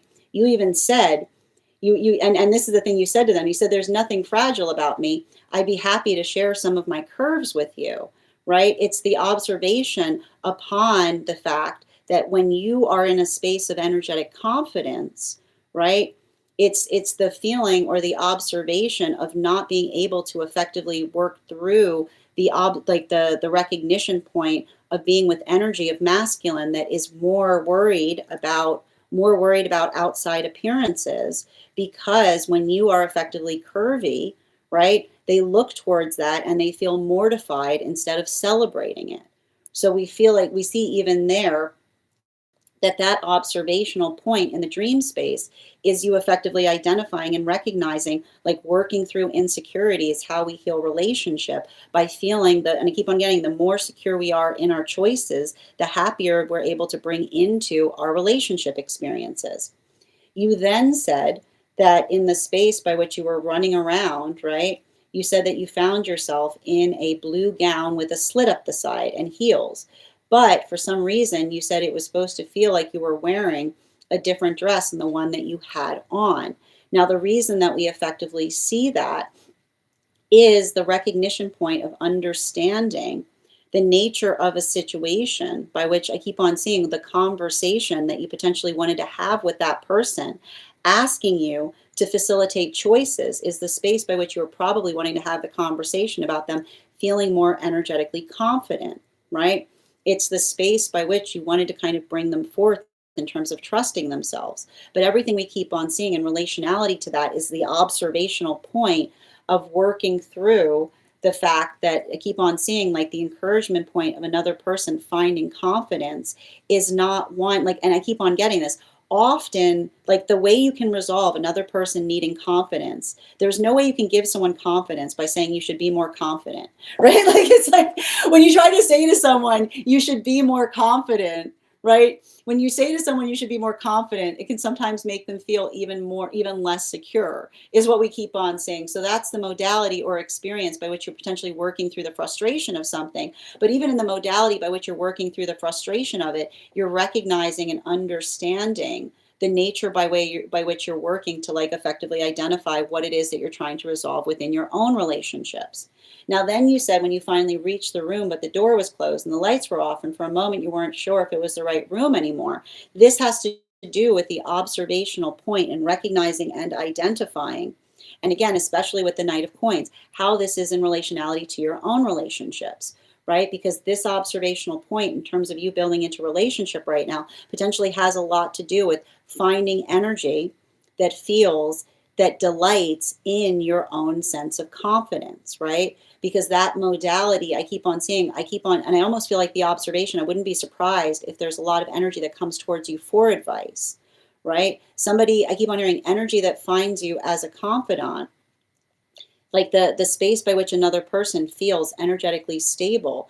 I keep hearing you need somebody who energetically sees that modality is operational in the space by which they feel like that is, I keep on hearing, like, they feel supported by it. They feel like it's an energetic gift. So this is almost you kind of healing relationship as it relates to finding energy that can match the same level of confidence as you, to help you navigate or understand why, like, to understand and understand why the energy is coming towards you, but never necessarily energetically choosing you, or especially if you've had relationships like that. Bottom of the deck, especially with the Eight of Wands in its reversal. The thing we recognize with the Eight of Wands in its reversal is the understanding of healthy relationship that does not require facilitation. So the space by which we effectively recognize and facilitate is the space by which we find our own sense of confidence or our own sense of energetic composure. So everything I keep on seeing upon that, I wouldn't be surprised if you've often had those modalities or experiences by which another person articulates upon your muchness, right? Because the space by which you have, like, you are, like, I keep wondering, like, your observation or your confidence of yourself, that's the ability to effectively identify and recognize what feels energetically empowering to you. So, and I feel like that is often, and I keep on getting, especially in the modality by which you said in the final space, you weren't sure if you were in the right room anymore. This is also potentially dealing with your own sense of confidence or your own sense of working through things right now. And I want to articulate this too, because I know that in the context of our own readings, we've identified and recognized modalities or experiences by which you stated that you feel like you're in a good place, right? You feel like you're going through that energetic breakthrough point. So a lot of the work that we see that you're effectively navigating at this time is effectively the amplification or the recognition of finding you are doing the work to find your own sense of confidence, because that's what's effectively allowing you to build into healthy partnership right now. Thank you so much for having that reading with me, Bridget. And if this message connected to you as well, it's very common for those who need these messages to be here to experience them. We are doing personal readings right now. If you would like to get on the list is open. It is 3 cards for a donation of $29 or more. 4 cards for a donation of $23 or more for my subscribers, Binks in my Lio. Please keep in mind there are 2 things I do not read for across these apps: pregnancy and medical. Happy to give insight on anything in private readings, and you can book private readings on my site. I'm going to take a moment to read over some of the comments that came through as I was reading. All right. And we are also at 64.7K likes. When we get to 100K, I will be gifting a reading back to the collective. So make sure you are tapping that screen. We'll get to 100K in no time. It's a very fun dream. I'm really good with making decisions and being confident in them. And so this is effectively what we're seeing in the dream space, right? Because the modality or experience of the difference between a healthy counterpart for you that comes towards you looking for advice versus finding someone that's strong or stable in their choices. This is almost, again, it's more, I feel like there's something important in relationality to you being able to heal karma in relationality to experiences in the past where you potentially felt like, I feel like this is a type of dream. If you tell me that if you're often in that space by which you often feel that others come towards you for your energetic source of truth, but also being in the space by which you're looking for someone that can, it's interesting too, because it's like you looking for someone saying match my truth, match my ability to be able to be energetically strong in the truth of the self. So this is almost like the ability of you to be able to articulate and identify someone that has their confidence, that sees your energetic confidence as a blessing, instead of potentially projecting their own insecurities upon it. Oh, interesting. Oh, okay, and thank you for confirmation. You said you have an ex who definitely let the outside influences affect the relationship. And and here's the thing that's important about it, right? You were determined to read the list. But I want to point out the fact that you said that you were energetically determined to read the list is because even in the space by which you were navigating another person making their choices, you wanted to effectively double check it, because that was almost, again, like the affirmation or the articulation of the fact that you are effectively you are someone that others effectively trust. So that is you. And I keep on seeing you're someone who doesn't outsource your choices. So even in that context, you're building into the space by which the identification point or the desire to check the list is the amplification of love that you're putting towards that experience. Absolutely.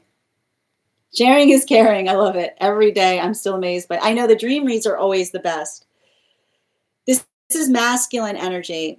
No, but I need to stress, this is not the brother. And the reason we can tell that this isn't effectively your brother is because you articulated upon the fact that you said that they did not look like your brother, right? You said the fact that in the dream space, they looked completely different. So it's working through karmic situations where potentially someone was identifying or looking towards you as a brother, right? Somebody who, again, and what do brothers do? They build confidant energy. So this is you kind of understanding the difference between masculine energy that comes towards you as for confidant versus energy that has the security in the self to match your own sense of energetic confidence. Absolutely. Yeah, I'm so, yes, and so you're articulating that this is an experience that you've had in the past with masculine energy. So this is more of, this is like this is the space by which the guides are trying to show you like what it's going to take to get there, or what it is, like what it is that you're working to heal in relationality to the relationships that you're building with masculine energy. I keep on seeing, like, I keep on hearing it's like the difference between like friend energy versus counterpart, if you will. Yeah, it's like they start off with all the confidence and then the screen drops. Sending you support, dear. Yeah, I so mad. I could, amazing. That makes so much sense. And yeah, and that's the thing. Like even here, like I need to stress and I feel like the fact that you literally articulated and said they weren't your brother at all, like that is the amplification point in terms of you healing that as it's recognized with other masculine energy. All right, let's continue right now. The next person on the list for today is, we've got Kath. Kath, if you're here, can you respond in all caps? Let me know if you'd like a general reading or if you have a specific question you'd like me to answer. And if anybody else would like to get on the list for today, the list is open, is closed. We are also at 69.6K likes. When we get to 100K, I will be gifting a reading back to the collective. So make sure you're tapping that screen and we'll get to 100K in no time. You're so welcome, dear. Yep, I know. All right, how are you doing there? Oh, I'm sending you so much support on that journey, Mrs. Love. I'm sending you so much support. These are donation-based readings, but again, I want you to know that when they cross over, they're always in a safe space and they're always okay. So I want you to remember that and continue to send you support on this healing journey. We're going to continue right now. The next person on the list for today as well. I'm looking for Kath. If Kath is not here, the next person on the list for today is Nikki. Kath or Nikki, if you're here, can you respond in all caps? Let me know if you'd, whoop, Nikki, I've already got some of your cards coming through. And again, we are at 70.8K likes. I got you, dear. When we get to 100K, I'll be gifting a reading back to the collective. Also, just a reminder, if you are where are you on the list? Good. I've got you right now as, I have you here after, I've got you actually after Nikki. You're the next person, dear. Okay. All right. All right, well, we've got, I haven't seen Kath comment. So Nikki, if you could let me know if you'd like a general reading or if you have a specific question you'd like me to answer. I'm seeing someone stating that Kath is back, but I'm not seeing Kath back.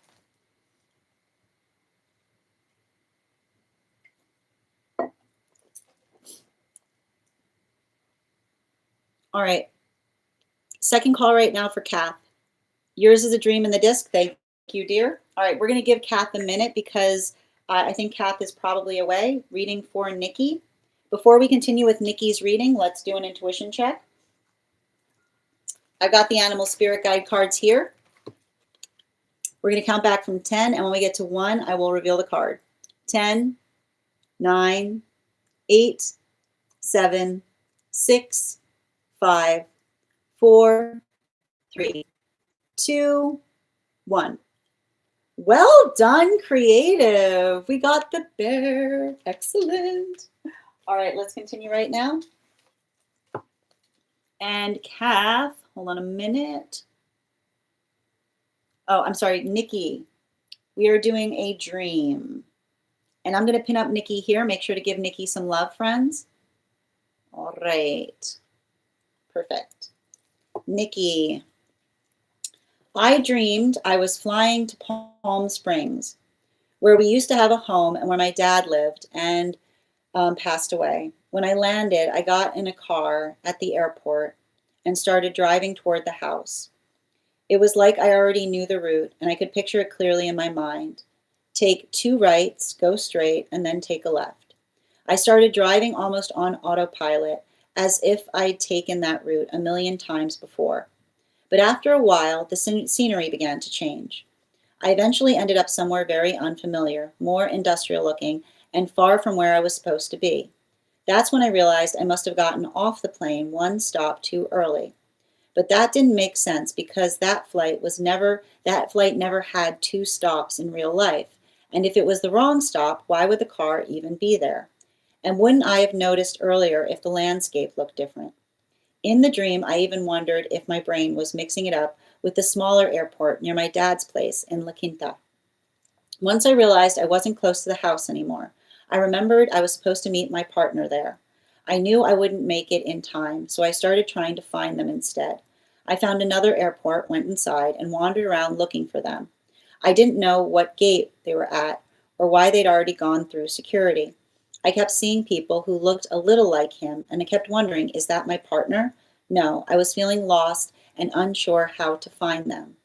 Eventually, I walked outside, kind of when I was starting to give up, and right then he came out too, like he had seen me from inside. He hugged me and said he had only had a moment, but felt relieved that I'd actually found them. The clearest part of the dream was the route, how real and familiar it felt, even though it doesn't exist in real life. It was like following a memory that led to a place that isn't there anymore. Thank you. And one more.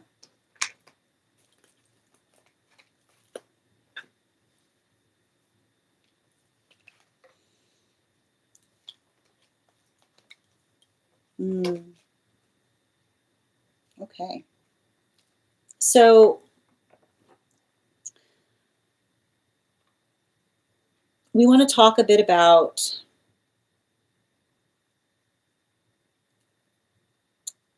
I feel like the one thing we want to be like pay attention to in the space of this stream is the fact that we see that you begin this stream with the a space you're trying to go to a space that you would go to all the time with your father, right? And the thing about it is, and again, you have to look at the traveling here in the space of the dream as allegorical, which is potentially the fact that you said that you were trying to go somewhere that you associate to your father.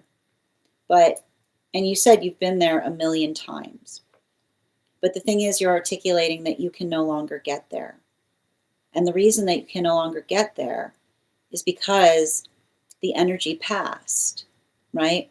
The trip itself is talking about the ease, like the ease of mind that one feels in terms of feeling comfortable or feeling energetically safe. So I feel that what we're effectively seeing that's happening right now is potentially working through a difficulty in feeling energetically safe with masculine energy and feeling the frustration point in terms of how simple that felt like it was with someone. I keep wondering, like with someone that we've built trust with. I keep wondering, it's easier when we have healthy relationship because I keep on hearing you took it a million times, but that's why you can trust it. It's not something that you had to learn to do. It's something that was always there, right? And so this is effectively identifying the feeling of energetic trust that you built in relationship in the context of the parent. Now, what do we see that you're trying to do in this space? You're trying to recreate that same feeling of trust with counterpart. And what's happening in the path work, you're taking the same trip, but suddenly it's not that easy, right?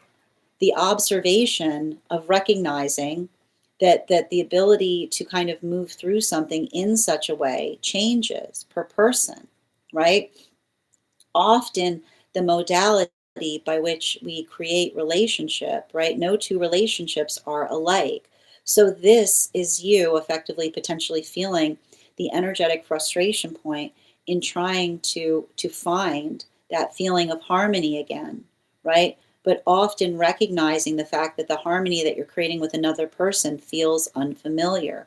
But this is the important thing about the dream, right? because you started describing the fact that you're trying to take the same directions, but you're ending up in places that you didn't expect to go, right? You said didn't make sense. The flight never had two stops before. You never had to stop. There wasn't that difficulty or that hurdle, or there wasn't that moment. And this is often what happens when we're building relationships, right? We start encountering things about in partnership that aren't ours, but we don't know how to navigate.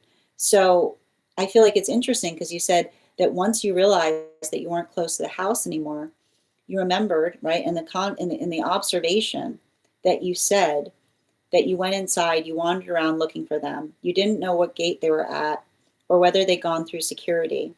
And you said you kept seeing people who looked a little like them, and you wondered, is this them? And you started feeling unsure or lost on how to find them. You said eventually you walked outside right as you were starting to give up, and right then they came out too, like they'd seen you from the inside. You said they hugged you and said that they'd only had a moment, but felt relieved that you had actually found them. But here's the important thing, you didn't find them, right? You can't find someone who does not desire to be found, right? And often this is what's so important and fundamental as it walks into relationship. Our job in relationship is not to find one another. Our job is to both. I keep wondering, our job is to effectively make sure that we identify where it is that we're energetically going. So the observational point, when did you find them? You found them when they started looking for you, right? And that's why you said when you went outside, and this is often what happens, and I need to point this out, and this is why it's so important that we don't, I keep wondering, the important thing that we recognize is a relationship should never test our patience, right? A relationship is not the space by which we test each other's patience, but rather the space by which we understand and we allow for energetic processes to effectively unfold. Because what happens in a relationship that often gets damaged, right? The relationships that often get damaged are the space by which another person starts feeling that modality or experience of saying, like, I deeply appreciate I deeply appreciate the fact that you were waiting, and another person's patience is starting to get lost, right?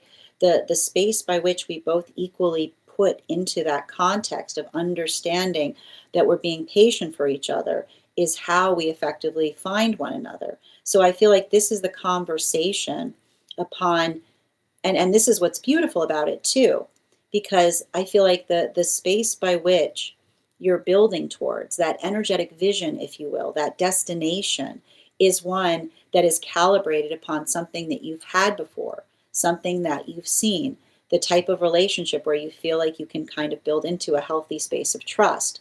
But it's a conversation that we're also having in relationality to the fact that often when we're building into new relationships, the past can serve as template, but it can't serve as rule, because we don't, it's like, it's never going to be exactly, the same way. So there's this modality of experience that is talking about how you are working through relationship right now with counterpart.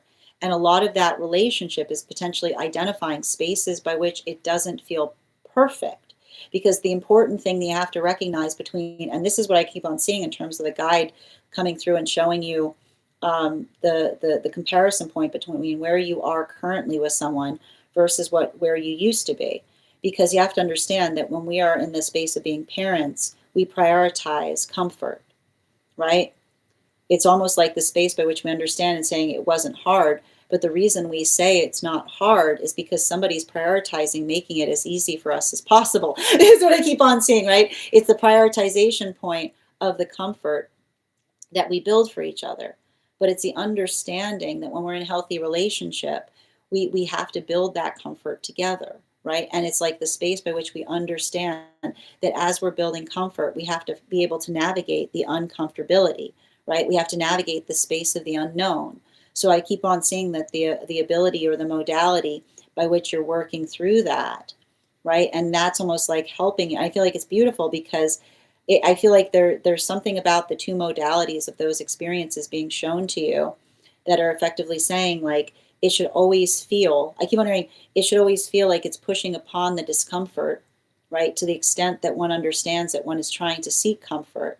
But it should never create the space by which you have to wait. You should not be in the space by which you feel like you're going to give up before you find it, right? It's working through, I keep on hearing, it's like it's working through the comfortability point by which we build into each other's patience, but not the space by which we build into the frustration.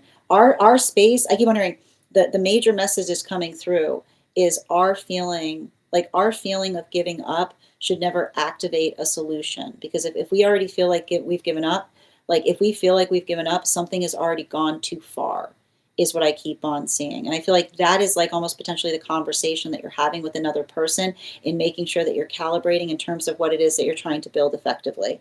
Bottom of the deck on this reading. Yeah, right. This is especially with the Three of Swords, right? The observation that building into relationship, is about working towards, I keep wondering, mutual investiture in mutual comfort is what I keep on hearing in this dream interpretation. Mutual investiture in comfort, which is the space by which we recognize that we prioritize each other's comfort, and the space by which when we're prioritizing another person's comfort, we always, to a certain extent, have to become uncomfortable, right? Like that's the irony of comfort.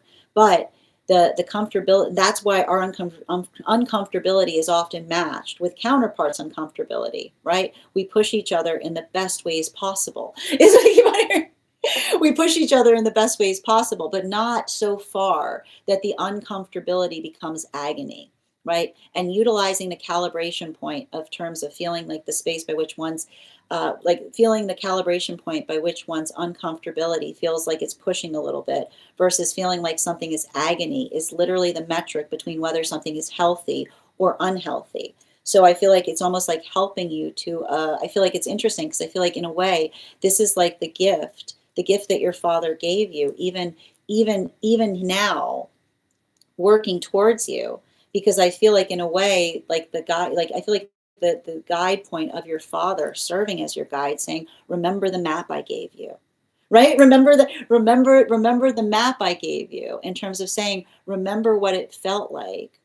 Like, remember what it felt like to be safe, seen, and supported as you work to cultivate it in a healthy relationship with counterpart, right? Thank you so much for having that reading with me, Nikki. And if this message connected to you as well, it's very common for those who need these messages to be here to experience them.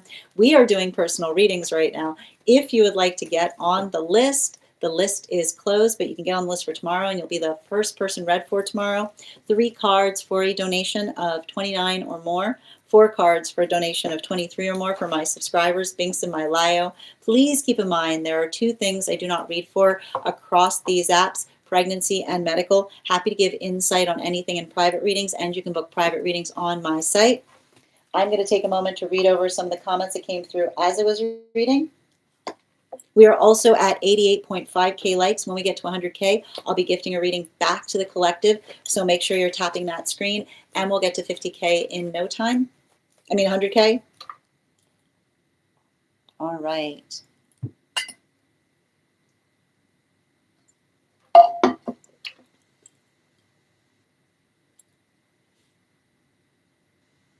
And you know what? I've got another insight, Bridget. I've got another insight for you on the dream, which I will give you offline. I'll give you, and I've got the insight I can give you offline.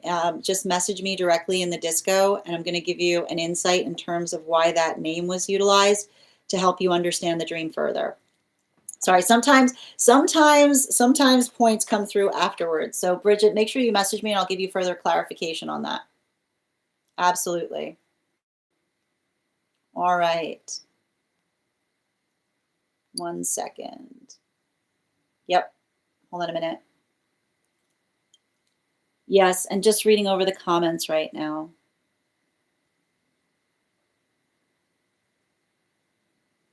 Thank you as well, Creative. That makes I don't think there's anything sad about that dream, if anything, Nikki. I feel like the thing about it is I almost feel like this is you like finding that destination again, right? And the thing about finding that destination is it's reinforced by the energetic connection that you had with someone. You know, I know that there's something about it that feels like I keep on hearing like the gift about that is like I keep on hearing like they gave you the I keep on hearing they gave you the most beautiful gift because you know, like you know what that feels like.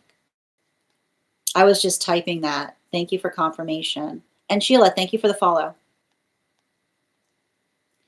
Yes, my relationship with my father was far from normal, but I knew I could always go to them if I needed them. So again, the perfect trust, right?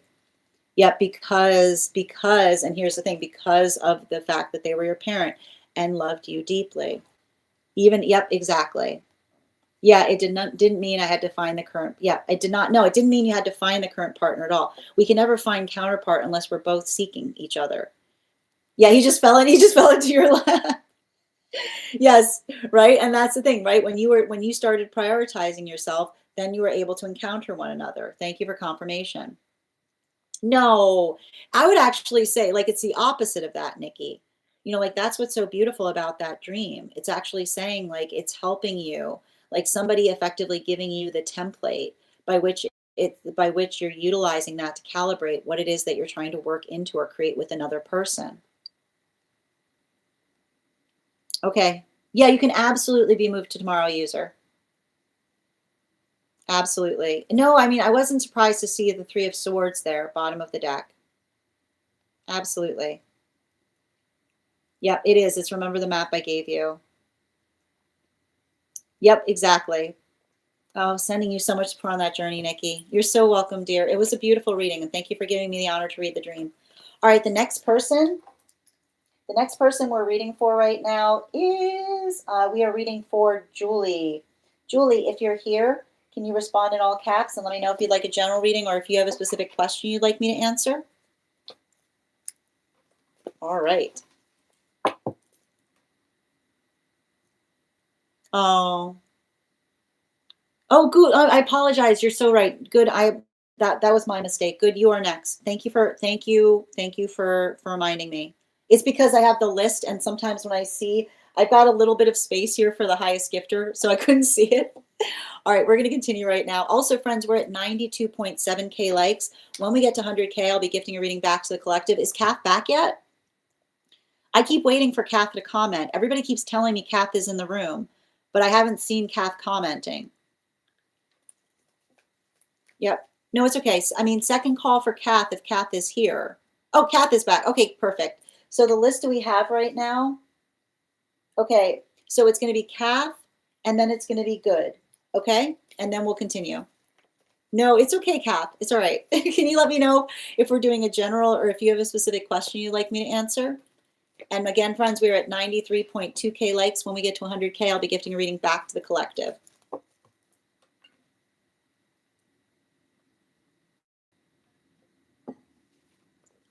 All right. I haven't seen your question come through, Kath. So okay, got it. Highest priority. I have a lot of questions recently. All right, cool. Can I please get, 1 second, let me pin it up.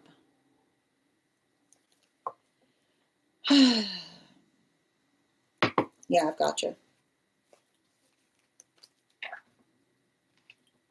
2 more, please.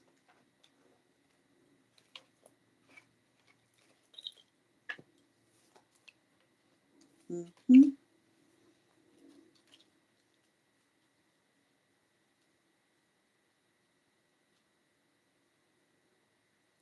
So,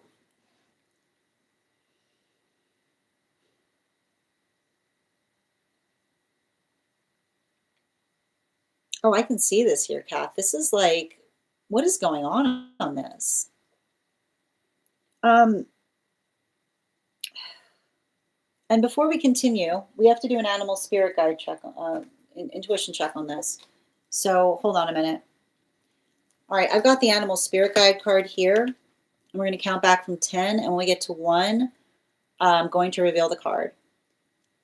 10, 9, 8, 7, 6, 5, 4, 3, 2, 1. We got the fire dragon. All right, we'll do it again after the next reading. But I think that there's something important in relationality to that card, especially as it relates to this reading. Because what I'm effectively identifying and seeing right now is, I feel like I keep on, like, I need to describe every time I read for you right now, I see you, like, I keep on getting the message, like, this is the feeling of hitting, like, feeling like, I feel like there's some kind of ceiling that you're working through right now, right? And I almost feel like it's like working through, like, navigating something that feels energetically uncomfortable. And the thing about it is, like, I keep on getting that there's some kind of modality or experience that I see that you're navigating right now that is requiring, like, I see, like, I see you, like, and I want to describe this. Like, I see you, like, working through this, like, modality by which you're trying to articulate to another what you're trying to do. And I like to point out, the way we know, like, the way we know we're in the wrong location with something that we're trying to do is the modality by which another person says why. Like, I keep on, like, I keep on getting this, like, the space by which another person, like, and I feel like I feel like I keep on hearing these messages when I start reading for you. Somebody that says that sounds like a lot of work. Like, the song, somebody saying that sounds like a lot of work is often amplifying, articulating upon something that feels like they're, like, somebody, that is the sound of you not being in the space by which others share your purpose, is what I keep on hearing. Like, the modality by which you're working to elevate something and another person articulates and says, that sounds like a lot of work. Like, that, I keep wondering, that is the sound, like, that is you, I keep wondering, that is the sign for you to take your business elsewhere, is what I keep on hearing.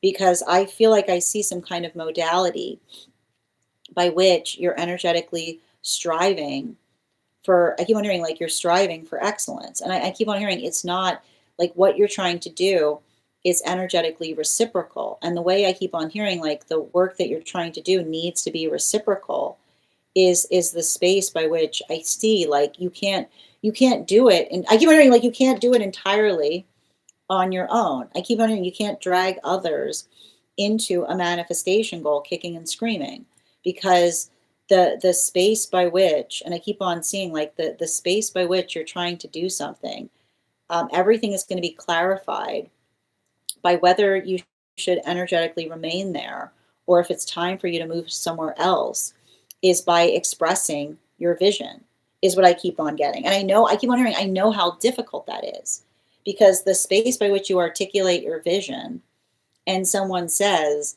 and the way you'll know is if they say, like, oh, that sounds like a lot of work, being like, okay, well, then this is clearly, like, they clearly don't share it, right? Because they're not, that is, I keep wondering, a place that is not visionary doesn't see vision. They only see what it is that they're trying to do, and they want to call it a day, is what I keep on seeing. Like, that's what I keep on getting around something. So, and I feel like that's, like, the thing about this here is, like, I feel like this is you finding, like, I keep on hearing, this is you, like, finding others that feel the way that you do. And I keep on hearing, I'm not sure about all the details around something that you're going through, but I keep on hearing, like, the way you're going to calibrate for that is you're going to talk about it, and you're going to see who shares your excitement upon it. You're going to see, I keep on hearing, like, the energy, I keep on hearing, like, the energy that articulates upon the opportunity by which they are excited to join you in doing something. I keep on hearing that there's a lot of that there's a lot of that space there.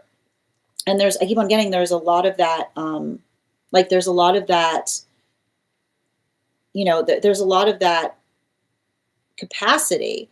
But I keep on hearing, like, the hard part about it is I keep on hearing, like, you are going to have to, like, you're going to have to be the one to articulate upon it. And I keep on hearing, like, let that purpose guide you right now. The thing, and I'm also getting the message, because it does feel like it's interesting, because I feel like and this is what I keep on getting from the personal space, from the professional space. The personal feels like it needs to be more adaptable, is what I keep on getting. You know?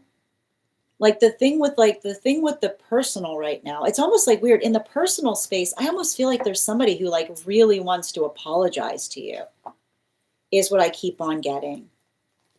You know? Like in the personal space, and I just gotta walk you through this. Like, I just keep on hearing you having to say to someone, there's no, like, there's no sweet, like, when we sweep things under the rug, we ensure that they're going to occur again, is what I keep on hearing. You know, when I keep on hearing, when we sweep things under the rug, we ensure that we're going to trip over them again, is all I keep on hearing. And so I feel like it's really hard, because I almost feel like there's someone in your personal space who's been, like, energetically impolite, or like isn't being mindful of something around you. And I keep on hearing somebody trying to, like, say, like, oh, you know, just let it slide. And I keep on hearing, we don't let it slide, because it's not healthy, is what I keep on hearing. Like, I almost feel like you're having a conversation with someone, in terms of saying to another person that another person saying let it slide is the sound of someone giving up on them, is what I keep on hearing. Like, that's what I keep on seeing. I feel like you're almost having a conversation in terms of saying to another person, like, that never have we given up on someone more than when we just say, oh, they're just like that, and being like, but they don't have to be. You know? Like, I almost see you saying to another person, like, I feel like it's almost you, like, saying to another person, like, we don't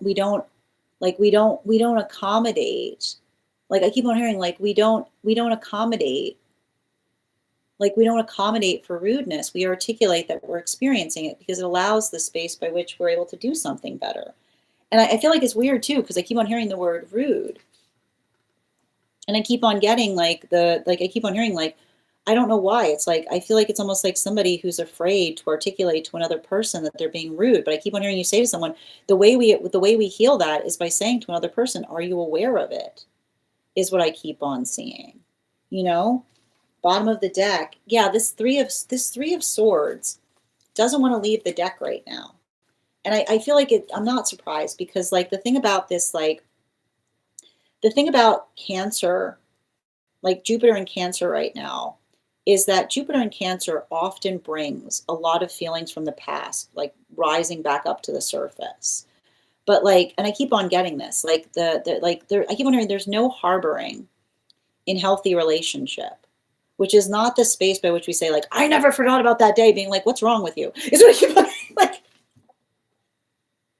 like I always feel like, I almost see, like, I gotta tell you, when it comes to, like, working through, like, if you would like an energy right now of helping to resolve things from the past, you know, like this is the retrograde to effectively identify, like, what can be healed versus somebody being too much in one's own energetic feelings. Because the thing that we have to identify, you know, particularly and especially, is I keep on hearing we don't do anybody favors. I keep on hearing you having to have a conversation with someone by saying, like, we don't do anybody favors by patting their ego, is what I keep on getting, right? And this is often, I like to point this out, unhealthy people will lose the best people they ever meet because the sound of someone trying to say, I care about you, I'm trying to tell you something important, versus the space by which another person, like I keep wondering, like the difference between that is like, do you want to be, I keep wondering, do you want to be, do you want to be, do you want to build into a healthy relationship versus a relationship where it feels like another person is being handled? And I almost feel like the hard part about that, and I feel like there's something coming through with this, which is like when it almost says to me, don't, it's interesting. I don't know where this is coming from. Don't interfere. Like I keep hearing, don't interfere with another person's relationship, which is basically saying, and this is what I keep on saying, like, because I almost feel like you're looking at something and being like, I don't know what's going in, like, I don't know what's going on there. But like, I feel like sometimes the best thing you can do when you experience something like that, being like, is everything okay? You know what I mean? Like being like, if you ever want to, like I almost see you saying to someone, like, if you ever want to talk about something, know that I'm here. Like, I feel like sometimes the best thing you can do when someone is in that modality is saying like understanding and saying to another person that like, that you like, that you are, I keep on hearing like you're energetically present and supportive is the best thing you can do. Because, and I feel like it's interesting because I feel like that's like I feel like I just keep on hearing like some, like I just keep on seeing some kind of relationship where it's like when someone else is navigating like a relationship where something is so fragile, right? Like I almost feel like it's like I almost see you like trying to navigate the fine china of another person's relationship, where like the fine, I keep wondering like the smallest, like the smallest conflict creates like a like so much like volatility. I feel like the most you can do in those modalities is say to someone like, I'm not, I feel like you can't intervene or you can't interfere, but you can say to someone, I'm always here, right? I just keep on hearing the same thing. You can't intervene, you can't interfere, but it always helps to remind someone that you're there, which is the space by which you say to another person, like, I'm not going, I'm like, whatever you need, I'm here for it. And whatever, like, however you want to navigate something, you know, like that's the hard part. But I almost feel like I keep on hearing you say to someone like, and having to say to someone gently, whatever your choices are, I honor them, but not in the space that I keep hearing, you don't have to be that fragile. You don't have to be that fragile. The way you navigate something, you don't have to take someone else's fragile relationship and make it, I keep wondering, like, you shouldn't have to become more fragile to navigate the fact that somebody else is in a fragile relationship. Because I almost feel like that's you, like having to say to another person, I will not interfere, but brace for impact, which is to say, like, you almost having to say to somebody, like, I'm not a, like I, that is literally you saying like, like you having to say to another person, like, I'm not going to navigate another person's fragility, because that's you saying that's like, I feel like that is you saying like, they like, I keep on hearing like you having to draw, that's you drawing a line is what I keep on hearing, right? Like I keep on seeing you literally say like, that's you drawing a line in terms of another person, like navigating somebody's volatility versus you saying, however you want to deal with it is fine. But if they bring that volatility here, recognize that that is not something that is going to be, that you don't have to make a concession for, right? Like that is you building, like, yeah, I already got it. That's you building sanctuary. That is the sound of you building sanctuary. Sanctuary, I like to point this out. Sanctuary is saying like, you can do whatever you want where you are. But if you come here, you take your shoes off. Is what I keep on hearing. You come here, you come here. That is not going to fly, right? And that's okay. Like you can articulate that is what I keep on seeing. Because I keep on hearing like, this is why we don't navigate another person being like, oh, they're very delicate, being like, they can stay away. like, oh, they're very delicate, being like, well, that's great. I'm glad that you live in a china shop. But if you're bringing your china here, prepare for impact is what I keep on seeing. Like I almost feel like you having to have that conversation with someone, right? Like I almost feel like you saying to another person, you're not doing anyone a service by navigating another person's hypersensitivity, especially as it relates to volatility, is what I keep on hearing, especially as it relates to volatility. right? Like I feel like, and that's the sound of sanctuaries. The sound of sanctuary says you can do whatever you want over there, but if you, especially if they're trying to bring it to you, being like, it's not the space by which you have to be hypersensitive to another person's volatility, saying if they're going to come here, brace for impact, which is the space by which they say they can't, you're not going to tolerate something like that. You're going to tell them. It's like it's saying to another person, like, no, I'm going to tell them, right? Like he's like being like, and that's okay. That's healthy, right? Like when we're healthy, we give each other, I keep on hearing, when we're healthy, we give each other good medicine, which is we have that hard conversation, right? We talk to each other. So I feel like that is like, I feel like it's difficult because I feel like it's almost like, it's like you and another person deciding to take a different choice in relationality to navigating something, you know? And I keep on hearing you say to someone like, you can do whatever you want, but I keep on hearing they can do whatever they want unless they're trying to like I keep on seeing like they can't bring you into that is what I keep on getting. Thank you so much, Kath, for having that reading with me. And if this message connected to you as well, it's very common for those who need these messages to be here to experience them. Yeah, that, I mean, and that's what I keep on seeing. Often, I like to point out, sometimes protecting our peace requires us to effectively brace for impact, which is to say that it's not about being energetically peaceful. Exactly. And thank you as well. Like that's what I keep on getting in terms of you doing that kind of work. Yeah. Yeah, I won't forget rude things done to me, so they don't need to resurface. Exactly.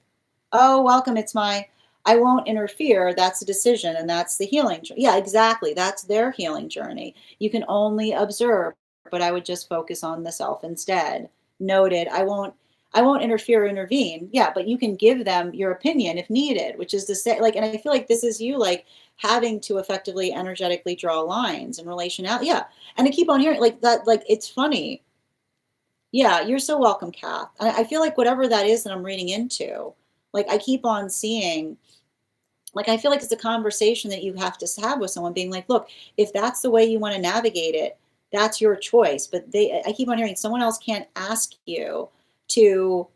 I keep on hearing it's like somebody can't ask you to lower your voice because they've cultivated the fact that they live in a library. Is what I keep on hearing.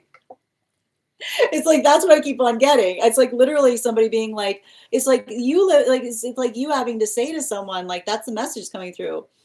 You know, it's just because because they've decided to live in a library, like that doesn't require you to lower your voice. That's there like like that's the type of thing I'm reading for. Thank you so much, dear. Sending you support on that journey.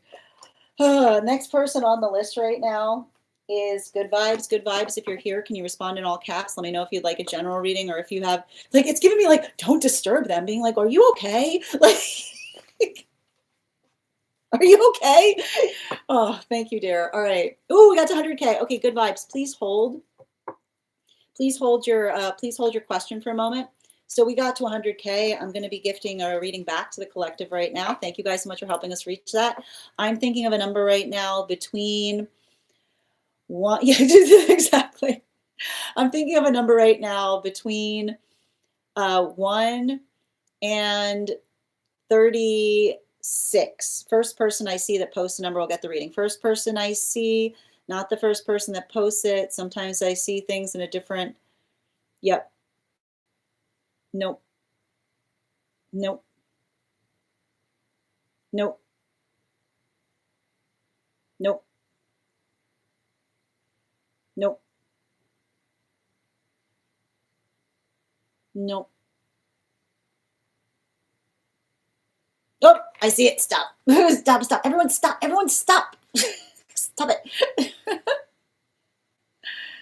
Julia, congratulations, dear. Hi there. How are you guys doing on the place we keep the videos? How are you doing today, Tim and Mar? All right. And Julia, that reading will be available for you tomorrow. And thank you. All right. The next person we're reading for, I got you, good. Okay, and thank you for letting me know. Just a reminder to any of my super fans, if you would like access to the disco, just message me a disco GIF via PM. There are your cards, and I will send you access. If you would like a discount on our class program, message me the word class. And if you would like information and on the trip, on the retreat that we're doing in August, send me the word trip. All right, I've got 4 of your cards out already. Hold on a minute. Good. Is this inside tea or outside tea? And before we continue, let's do an animal spirit guide check. I mean, the intuition check. I've got the animal spirit guide cards here. I'm going to count back from 10, and when we get to 1, I will reveal the card. 10, 9, 8, 7, 6, 5, 4, 3, 2, 1. Swan. Thank you guys for participating. All right. And we got outside tea here on good. Guys, make sure to give good some love.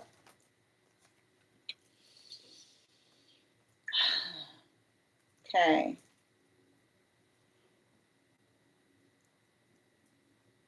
Okay, so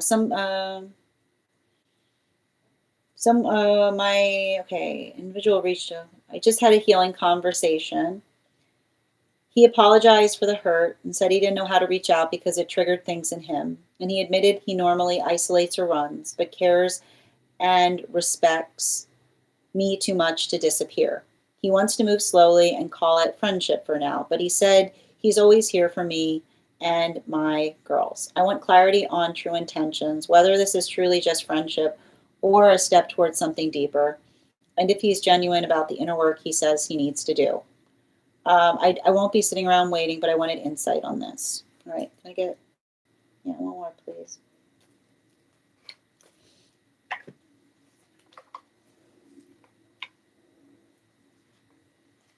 Yeah, I figured I'd see this. I mean, the thing about it is I see the fact that someone's intentions are pure. But I think the thing that you need to calibrate for is how it's going to impact you. Because the observation that we need to make in this experience has to do with whether, like, what the ideal manifestation goal is between you and this individual. I need to point this out. And this is why, listen, this is why sometimes the healthiest thing we can do is to say to someone, respectfully, I can't be friends with you. I need to stress this. It is okay to say that to someone. There are situations where the love interferes with the ability to build into friendship, right? And the space by which we identify that is the space by which we maturate around the nature of what it is that we hope to achieve with one another. The worst thing that you can do, is build into a friendship with the hope that there is a different outcome there. The worst thing you can do is hold on to a friendship and say, well, this isn't really what I want, but I'm hoping if I hold on to this friendship long enough, it'll grow into a different type of relationship. That's never healthy, right? And even often, the modality by which we recognize that we're holding something with the expectation of hoping that it changes into something else is how we effectively heal from relationship, because it is how we effectively maturate upon it. So I feel like the conversation that you have to recognize or calibrate from is the modality or the experience where you can recognize that there's somebody coming towards you with all authenticity, right? Somebody that's moving towards you in the modality of amplifying the fact that they still want you in their life, in the connection of something that is built upon friendship. And I keep on seeing it is okay for you to say, I respect the fact that you want that, but respectfully, that's not going to be something that's energetically possible for me.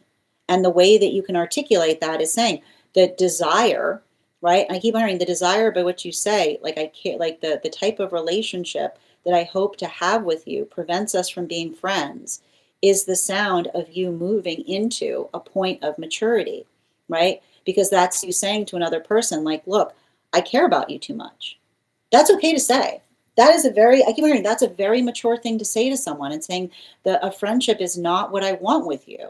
It's like you say, and the space by which you feel more than friendship, and the space by which you recognize that the feelings are gonna go haywire in keeping someone in close proximity, Like, this is why we often talk about the fact that that I feel like you and another person need to have a proximity conversation, which is the space by which you say, like, look, that's not going to work for me. Like, I deeply appreciate and value the fact that you're trying to articulate upon the fact that you want in some way, shape, form, or fashion to have me in your life.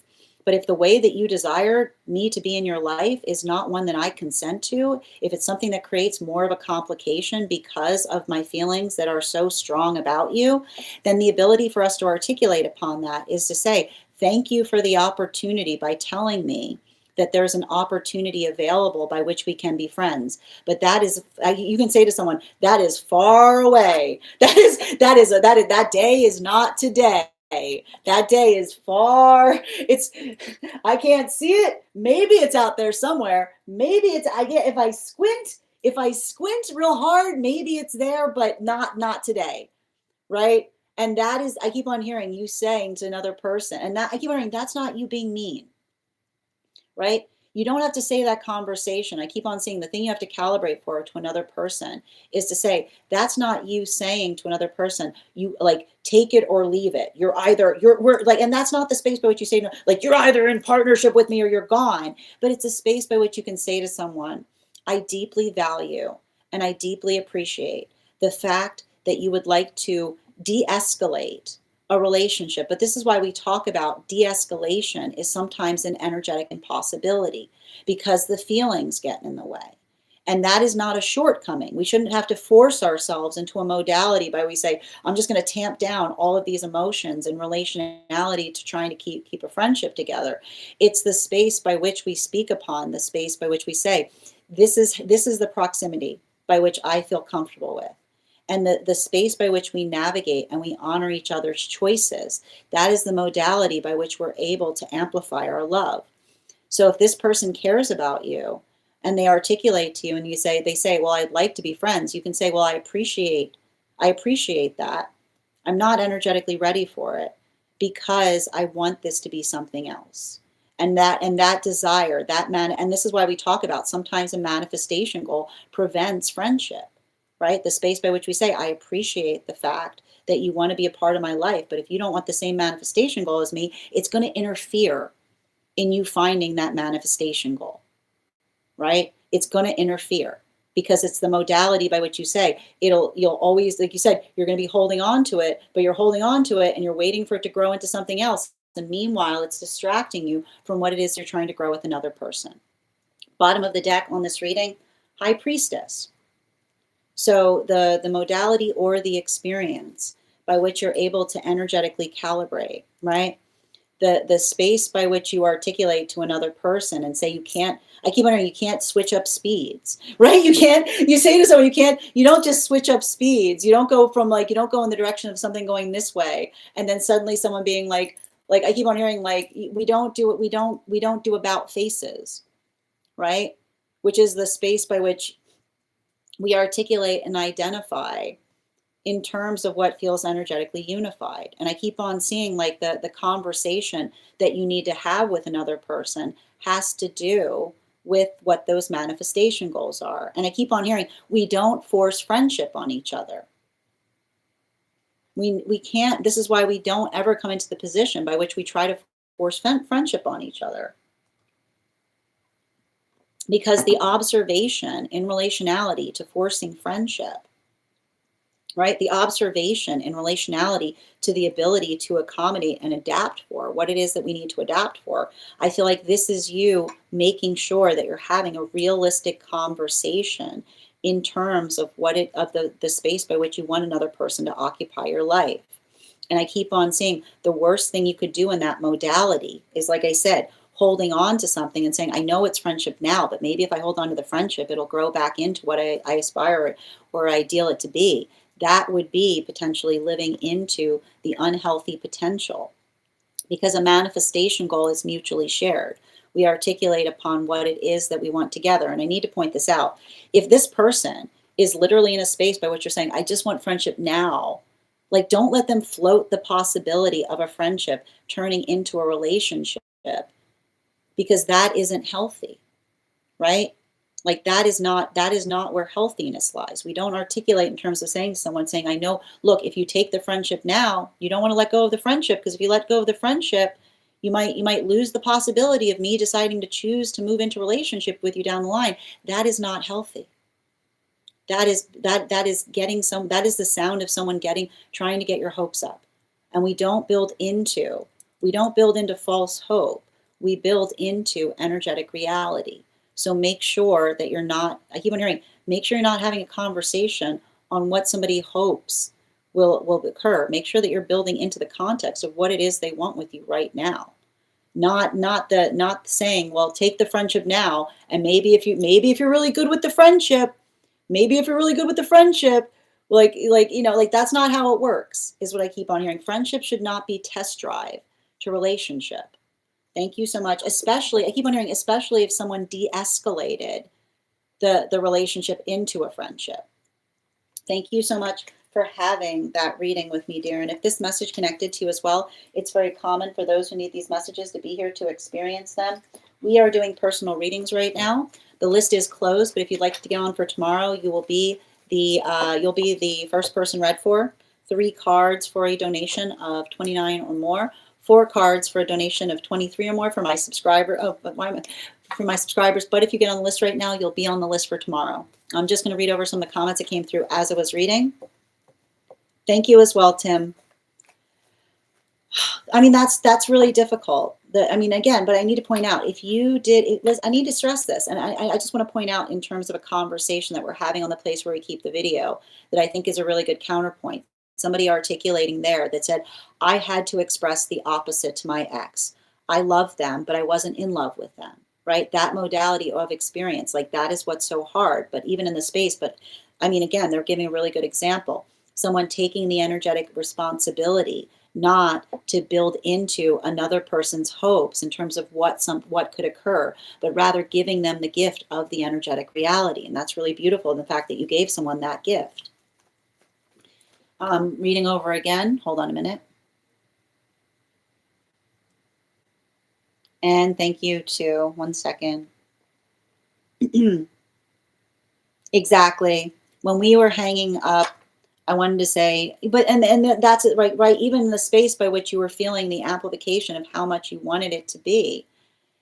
I needed to say that before, respectfully. I can't, and this is the thing, we can say that to each other and still hold each other in love, and saying, like, respectfully, I can't take that friendship, because it would always be the desire for it to transform into something more.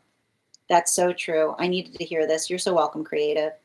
I really appreciate that they came back to revisit.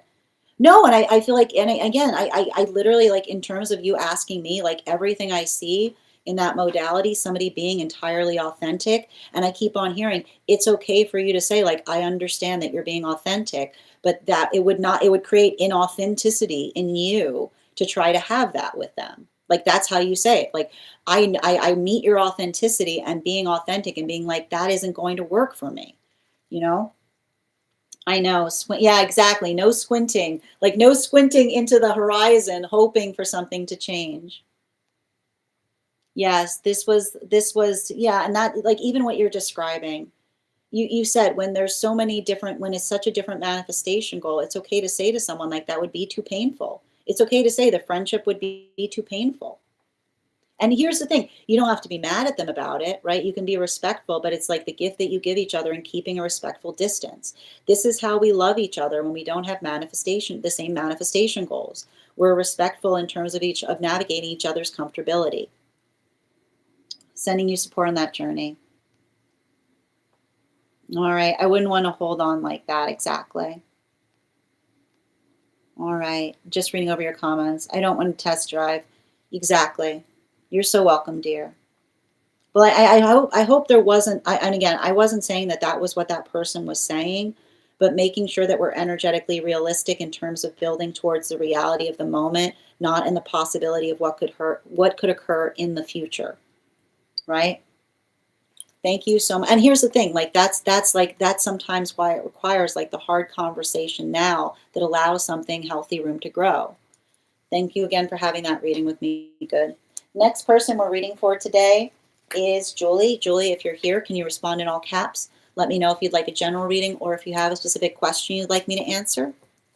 And as we wait for Julie's question, let's do another intuition check. I've got the animal spirit guide cards here.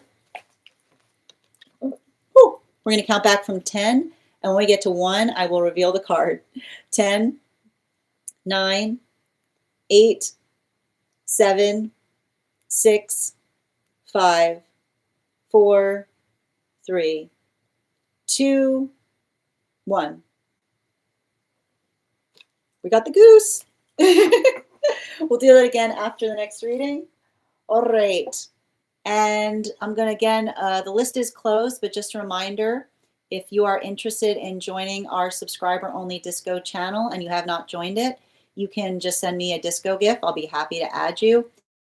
If you would like to join the list, if you would like to join the, if you would like to get if you'd like to be notified about the trip that we're taking to Italy, all you need to do is send me the word trip.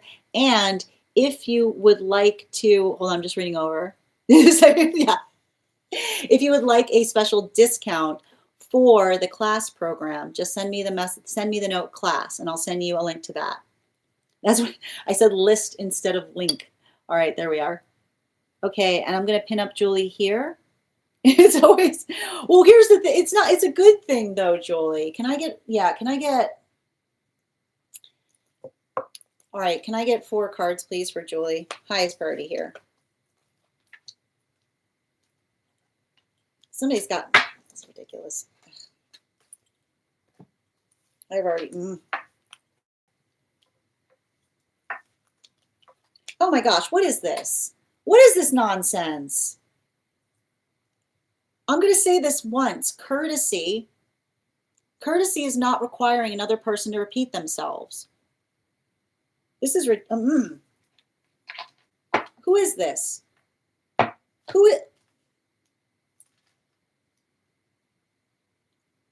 If something changes, you'll let them know. You know, I'm sorry. I don't know.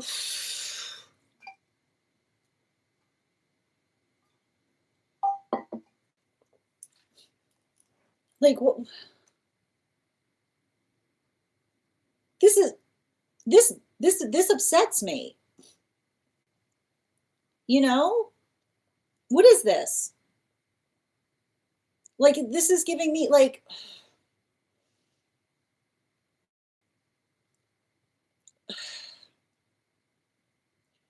I feel like there's like, and I feel like it's definitely feeling like some, like, and I need to point this out. Courtesy, all right? The love we give each other is honoring each other's choices, particularly and especially in the space by which, like, I keep on getting in the space by which another person, like, I just want to, and this is why someone being like, I just want to check to see if something's changed, be like, let it, like, I feel like we can do that once, you know, but then, but I need to stress, like, this is, I keep on seeing, like, I feel like it's somebody working through something in a way. And I feel like, don't let someone build into the mythology. Like, don't let someone build into the mythology that you're effectively pining away for them, is what I keep on getting. You know what I mean? Like, I like to point this out. Somebody articulating that another person is hard to get is one of the most toxic things ever. Have you ever noticed somebody being like, they're playing hard to get, being like, no, you've got boundary issues, right? Like, seriously, like, when they're playing, nobody plays anything about being hard to get. There's nothing more toxic than someone who looks at someone being like, oh, they're playing hard to get. Like, someone who's like, that's literally, like, someone being like, they're playing hard to get is the sound of someone who refuses to take no, who has no honor or appreciation of boundaries, who refuses to take no as an answer, who is, like, literally going through life like this because they've created and fabricated some kind of crazy world for themselves where they literally do not hear other people stating their needs, and gets into like are doing somersaults, doing like literal somersaults in their own brain, where this type of energy drives me nuts, because you'd be like, go leave Like it's the energy where you articulate something, being like, I wonder why they said that. Being like, like you can't do anything. You know what I mean? It's like somebody. It's like that is the sound of another person. And I just keep on getting. Don't let somebody else's self-obsession get in the way of you trying to get something done. You know what I mean? Like, I feel like I need to stress this because your guides are like, that is their self-obsession. Don't let it bother you. You know, I can't with energy like this because like it is the type of energy that will literally try to read into everything instead of just hearing the words like coming out of your face. It's like, um, and if you're feeling like that, and again, I got to stress this, like, especially with this retrograde, this type of retrograde with energy like this, somebody getting really hypersensitive about stuff, another person's hypersensitivity, do not let them trigger you. Do not let them trigger you. Because, and I feel like there's something about, like, there's something in the modality of this in terms of working through, like, and I keep on hearing the observation. Like, I almost see you saying to another person, like, I'm not perfect, but I'm not going to let you trigger me. Which is like, and I keep on hearing like I feel like it's almost like the space by which another person says, what do you think, you're better than this? And being like, no. And it's not you being better than something if you're hoping that everybody will be better. I need to say that to you again. It's not that you think that you're better than something if you want everybody to be better. And I feel like that's how you have to respond to it. Because it does. It feels like somebody, like it's not, I keep wondering, that is not you being selfish if it's reciprocal. That is not you holding boundaries, you avoiding confrontation, you saying to another person that you are available for a conversation, but not a confrontation. Write it down. I'm available for a conversation, not a confrontation. How do you recognize the difference between a conversation and a confrontation? A confrontation is a telling. A confrontation is someone being like, I get to talk, you don't get to talk. And if you ever notice that energy that wants to be in a telling will always be like, stop interrupting me, be like, I have to interrupt you because you won't stop talking.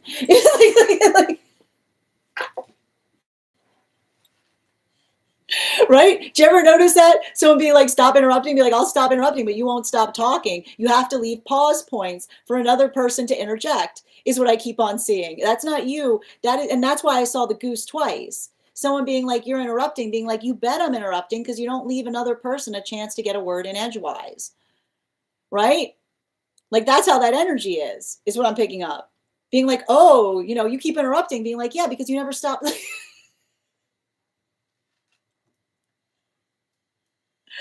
Right? That type of energy, they're never done talking. They're never done. There's no other room. So I feel like that's the space about it. I feel like you have to say to someone, look, I'm willing to talk to you, but I don't have to sit around and be told to talk to. Right? And that's what the goose will say. That's why the goose came up. The goose will say honk. Like the goose will say, like the goose will be like I care about you, but I'm not putting up with this. This is ridiculous. No, and that's the thing about, and yeah. And I'll tell you right now, I feel like that's the space, and I feel like I just keep on hearing the same thing. The thing you have to say to someone is, I will welcome a conversation with you, but not a conference. I will not stick around for a telling. And a conversation is a two-way street. If you have to listen to someone, they have to listen to you. That's how conversation works. And I know it's really hard because when we have conversations, they require us to leave our ego at the door. And I know it's hard because I can see the fact that you're trying to have, like, bottom of the deck. Yeah, Wheel of Fortune in its reversal. I know, listen, it's not, I want you to understand because I can see you. And often energy like this will often articulate that you are the energetic problem. Okay, you are not the problem if you are asking for a mutual conversation, which is the space by which another person isn't just utilizing you to sit and have them project everything they feel about you to them. You don't need to stick around for a telling, is what I keep on seeing. And here's the thing about it. You'll know the difference. You'll know the difference between a telling in the space by which you recognize and identify that you're not perfect, right? The way another person feels, the feelings that you create in another person are their responsibility. But often those that do not want to navigate their feelings will just project that onto you. And I keep on seeing the way you can usually tell the difference between whether you're having a conversation with someone or a telling is in the modality by which you say to them, what would you prefer? And if they literally can't say, don't be like that, if they literally say that you being some way is the way that that is fixed, that is the projection of their ego, right? That is literally the space by which you say, I'm like, you should not be in a situation where you need to be able to have to apologize for existing in order to have to navigate it. That is the space by which someone needs to get their feelings in check. And I can like, and I feel like, you know, and I feel like you've got support around you in that space, but I also know it's really hard, you know. This is, and I want to say, don't get triggered, right? Because, and here's the thing, when you're having a conversation like that, you being triggered, that's exactly what they want. Look, right? When someone's trying to trigger you, remember who you are, right? Don't sink to their level. Be the force of change.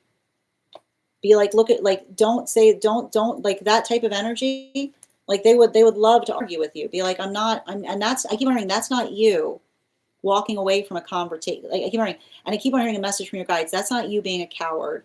And usually energy like that will articulate that you're being a coward. You're not being a coward if you're not sticking around for a telling, because it's just, I keep on hearing, it's the space by which you articulate and say, I'm available for a healthy conversation, but this isn't that, is what I keep on seeing. And you don't have to ignore them. You can say, these are the conditions by which I will speak to you. And if they can't meet them, you'd be like, bye. Goodbye. Right? Goodbye. You are not, goodbye. Like that is not even the space by which you have to ignore them. It's the space by which you say, I've been clear. I've been clear. I couldn't be clearer. Thank you so much. And thank you so much for having that reading with me, dear. And if this message connected to you as well, it's very common for those who need these messages to be here to experience them. I know that's a lot of, don't let yourself get triggered, you know, sending you support on that journey. All right, we're going to continue right now. I'm just going to take a minute to read over some of the comments that came through as I was reading. And thank you, Tim, for the follow. Hold on a minute, just reading over your comments, dear. My energy has been all over the place. I'm dreaming about people I'm trying to heal from. Well, this is a lot, like, again, a lot of the dreams we're going to have right now are going to be very karmically focused. And here's the thing about it, I feel like there is some energy right now that feels positive coming up in that. And I keep wondering, you get to sort out what feels like it's positive. I keep wondering, and this is very much, make sure that you listen to our collective. The difference between something refreshing or rehashing, right? Someone being like, I want to have a conversation with you because something has changed, versus someone who's like, I've never let go of that. Yes, I feel, yeah, exactly. Sending you support, Julie.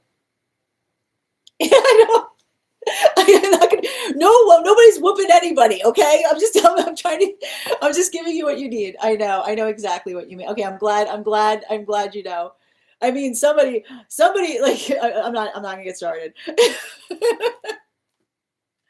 You got someone on your spirit team saying that ship sailed a long time ago. Trying to heal and be better. I know, just having boundaries. Yeah, exactly. It is frustrating. Yeah, a family member has the same energy. And thank you for the follow, Tim. Yeah, I'm always staying zen. I promise I will not let the triggers trip.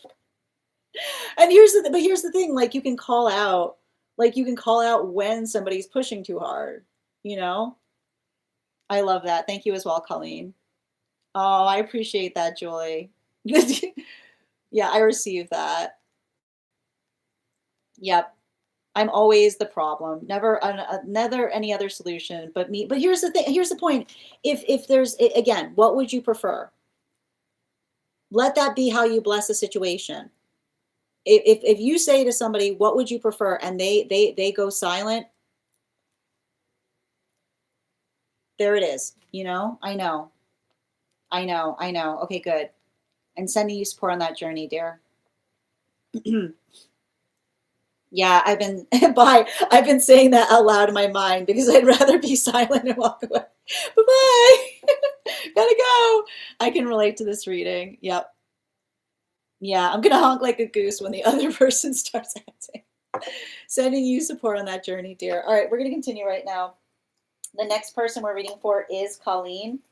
We are gonna get started on one card readings for subscribers once we finish this reading. So if you're a subscriber and you've been hanging tight for your reading, thank you. We'll get started as soon as we're done Colleen's reading. If you would like to if you would like a free one card, become a super fan. Your super fan status makes you eligible for a one card reading. And if you would like to, if you are a super fan who does not have access to the disco channel, just message me. Just message me with the word, just message me with a disco GIF and I'll add you to it. If you would like a discount on the classes, because the Sun class is now up on the stack, message me the word class. And if you would like to, if you would like information about the retreat that we have scheduled for August, message me the word trip. All right, where are we? All right, I've got you, dear. Can you let me know if we're doing a general or if you have a specific question you'd like me to answer? All right, I'm looking specifically for the Colleen. I'm looking specifically for the Colleen who sent the donation. So we've got two Colleens here claiming the reading. So I just want to confirm the Colleen that sent the donation.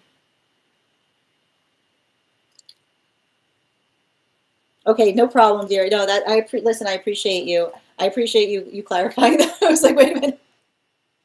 All right, excellent. Okay, perfect. So, Colleen, could you please let me know? Okay, you sent the baby dragon. Okay, so so if you sent the baby dragon, then you're the next person for the reading. Yep, absolutely. Okay, perfect. All right, that's what we wanted to check. Yeah, the dragon, the dragon is the donation. Okay. Great. Okay, perfect. Okay. So can you while we wait, can you let me know? Okay. Excellent. All right. So while we wait for your question, I'm going to be doing an intuition check. I've got the animal spirit cards here. Okay. And I just want to hold on. I just want to confirm. Cool. You didn't get on the list, right? Okay. I just want to make sure. So cool. You're not on the list. Okay. We're just okay, perfect. I just want to make sure we're all on the same page before we start the reading. All right. So I've got the animal spirit guide card here. We're going to count back from 10, and when we get to 1, I will reveal the card. 10, 9, 8, 7, 6, 5, 4, 3, 2, 1. Well done, Kath. Look at that. All right. Where were we? All right. And just pulling up here. Colleen, I'm still waiting for your question to come through. Can you tell me if we're doing a general or if you have a specific question you'd like me to answer? I know. It's fun. You know, it's wild too. I feel like we've been pulling dragons and geese today. Just dragons and geese. Dragons and geese. I'm okay with it. I like that vibe. It's like, is it going to be a dragon or a goose? I don't know. Okay, I got you, dear. Okay, and I'm going to pin up Colleen here. All right, guys, make sure to give Colleen some love. All right. Many changes. General, please, for Colleen. Highest party messages, please.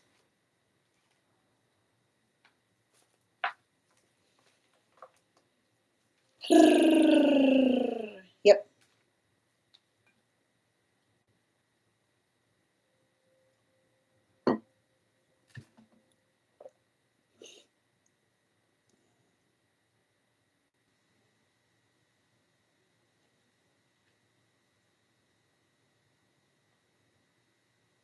I'm gonna stress this right now.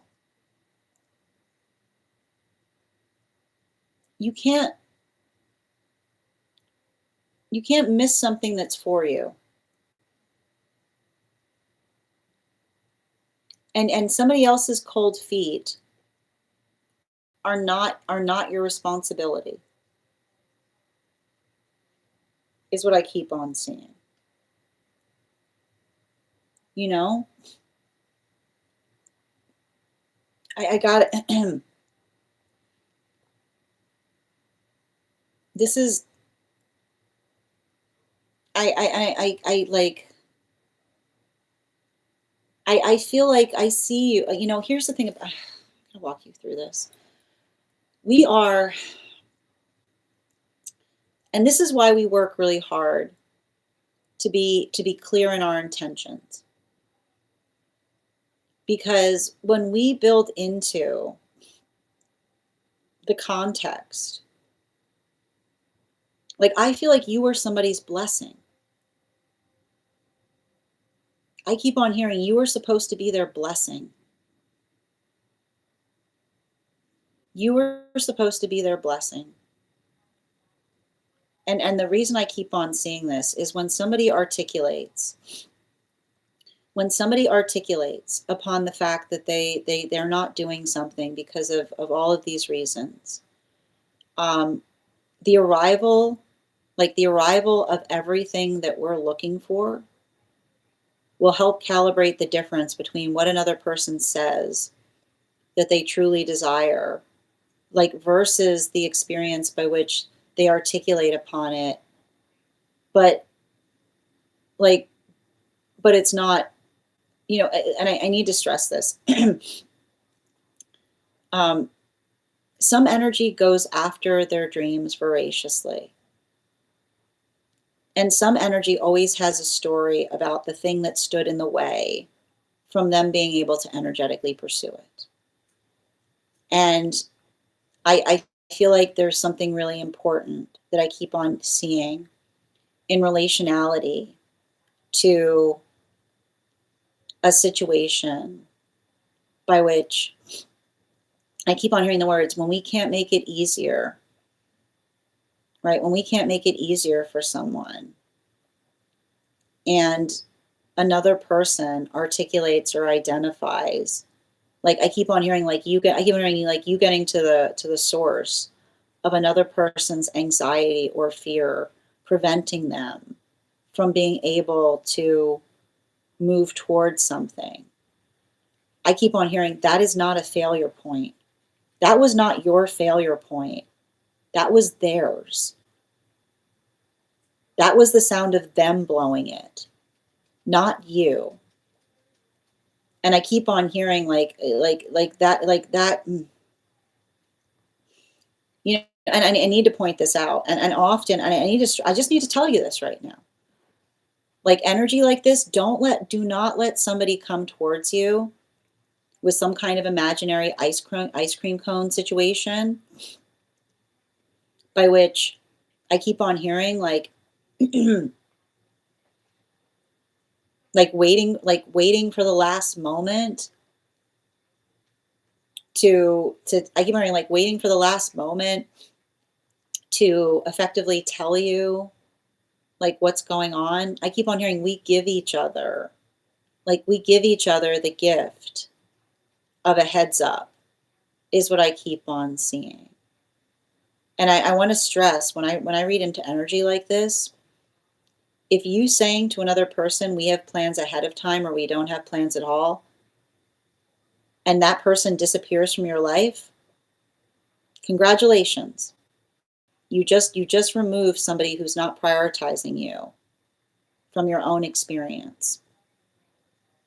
Healthy relationship does not require us to be on call. It doesn't require us to kind of be there at a moment's notice, because when we build into healthy relationship, we give each other clarity in relationality to what we can energetically expect. You can't build a life with someone who wants you on call all the time. You can't build a life, like I keep on hearing, being available. I mean, it's like I keep on hearing, it's being available is not a relationship. It's the space by which you articulate and identify, and you give each other a space of what you can expect going forward. So I feel like there's something important about that that's coming through. And I want you to recognize, like, you can't, it's not in your power to change someone in the space by which, like, it's not in your power to change someone in the space by which they have to like build into healthy choices. And I feel like there's something about this too. And I keep on hearing, like, I feel like, I don't know why, I don't know what the situation is, but I keep on hearing, like, if they can't if they can't be in a space by which they say, like, 3 days a time, like 3 days notice or not at all, if you could not be clearer to someone about what it is you need to have a healthy relationship, and they just, and that feels like a bridge too far, that is not a bridge.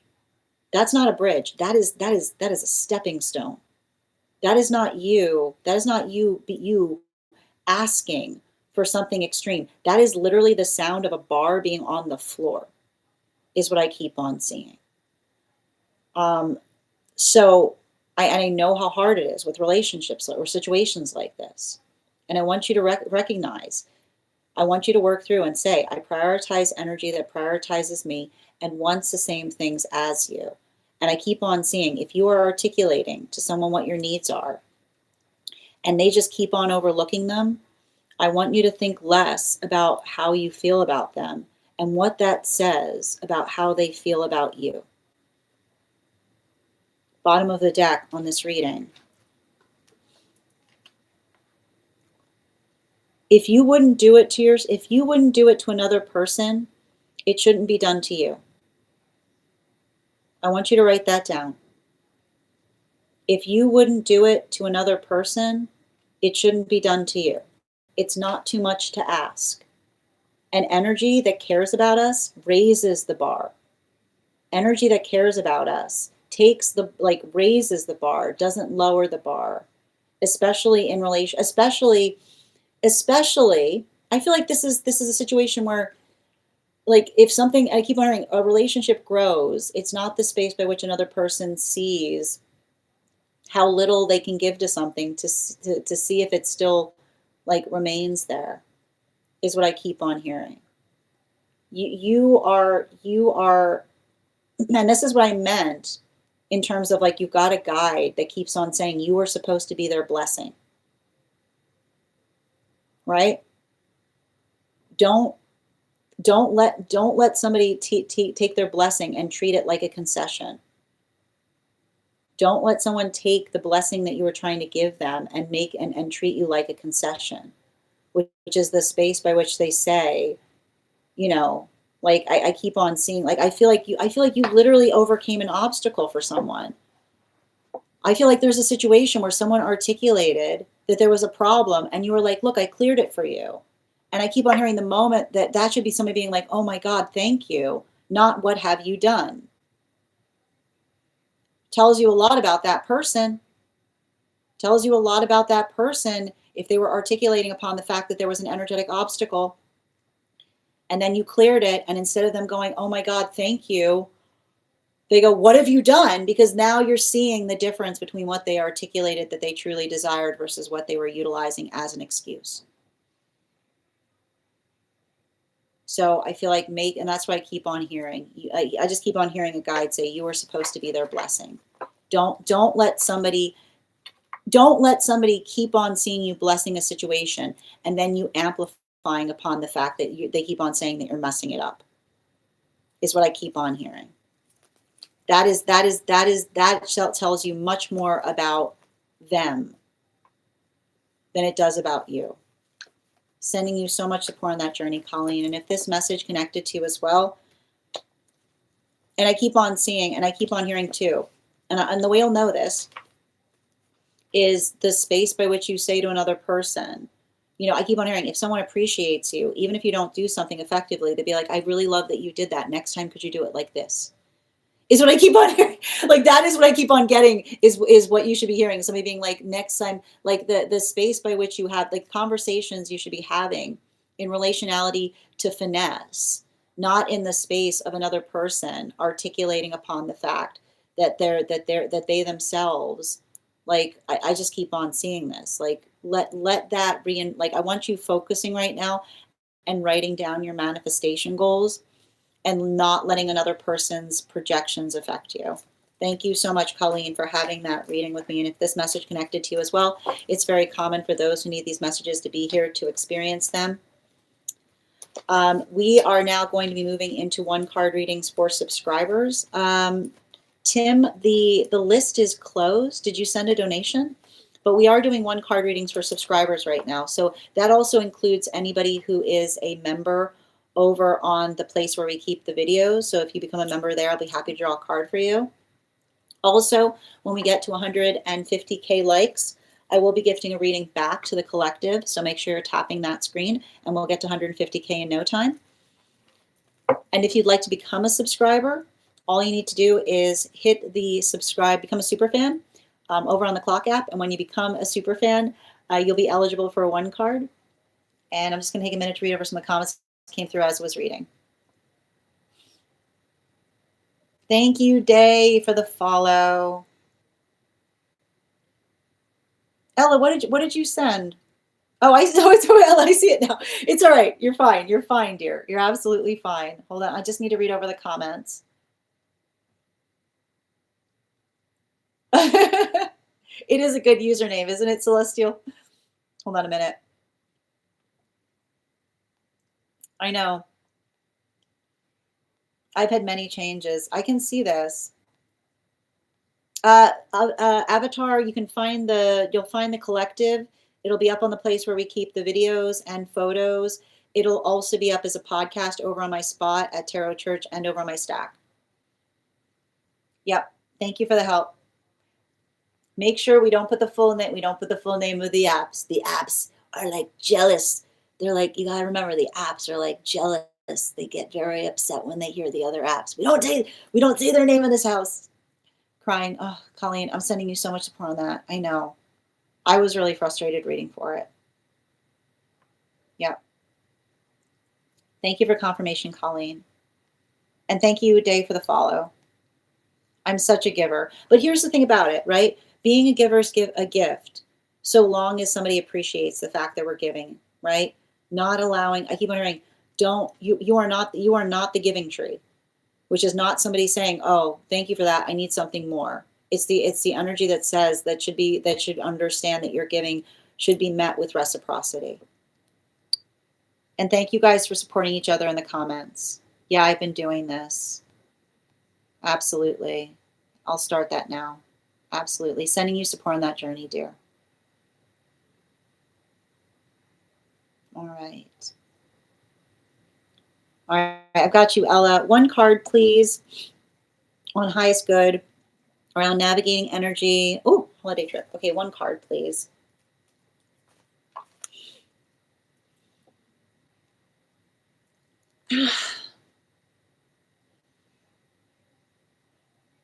I feel like it's like you having to have a conversation about letting it, like, I keep on hearing like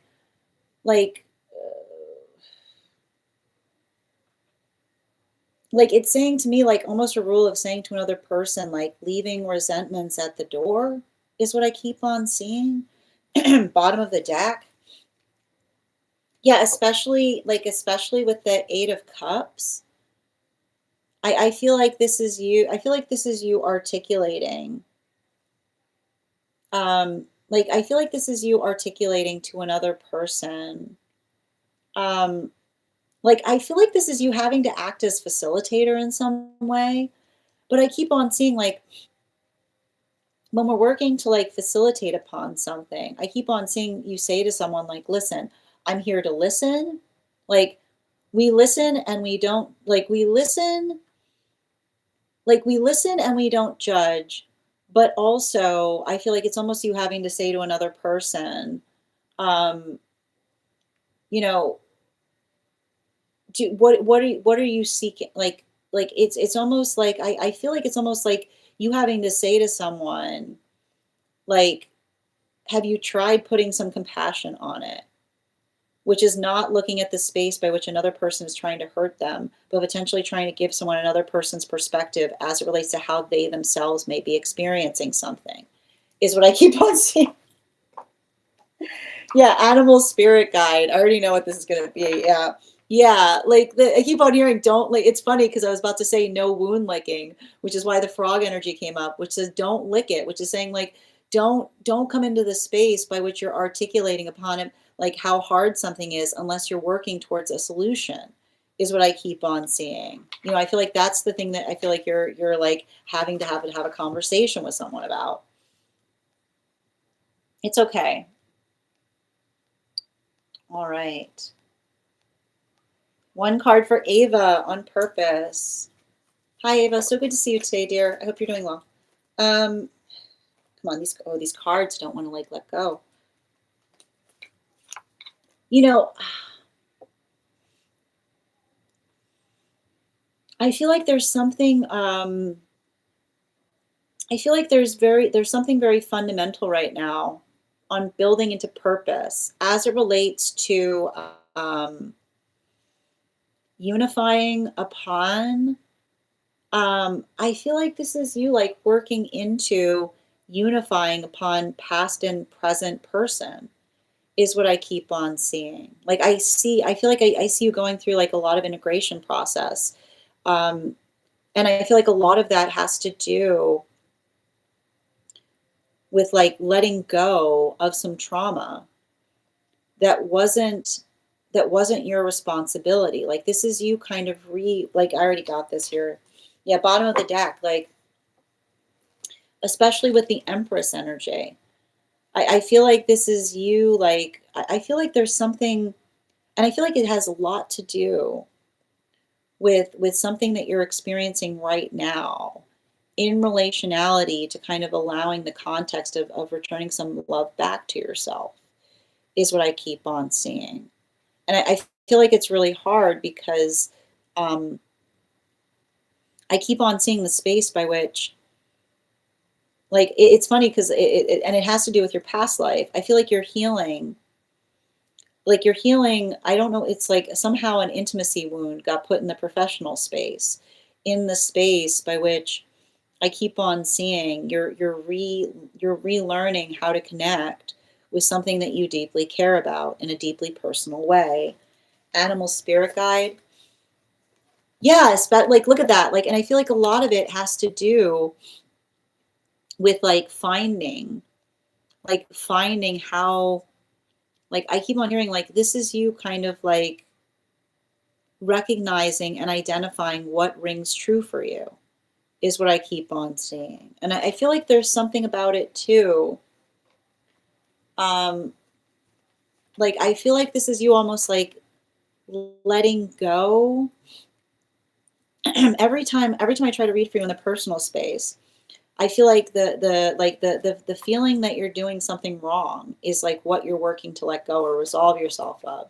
Because I keep on seeing that in itself is connected to the past life that you're working to integrate in, like you're like I feel like that's the continuation of the work that I keep on seeing that's coming up. You're so welcome, Colleen. Creative. One card on the upcoming week.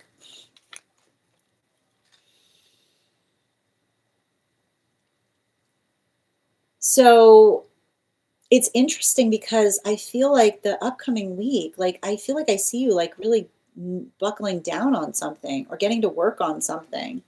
Bottom of the deck. Yeah, especially with the Knight of Swords. I keep on picking up like something with the Knight of Swords here is almost saying to me, like, Like I feel like I feel like it's interesting. Like I almost see like you getting a lot of work done ahead of time on something, or like getting like giving. I don't know if you're planning for a trip, but like potentially trying to get ahead of a trip in some way is what I keep on seeing. Yeah, like Swan, like doing something. Like I just keep on getting like doing something in a big way right now, or working to build into something, or trying to. Like I feel like I see you kind of like almost sprinting to try to get something done, but in a way that feels like I feel like it's almost like you getting a project off the ground is what I keep on getting. Yep, Julia, one card on what I might not be seeing. Ooh, for my highest and best. What a beautiful way of describing that. Um, I feel like this is you like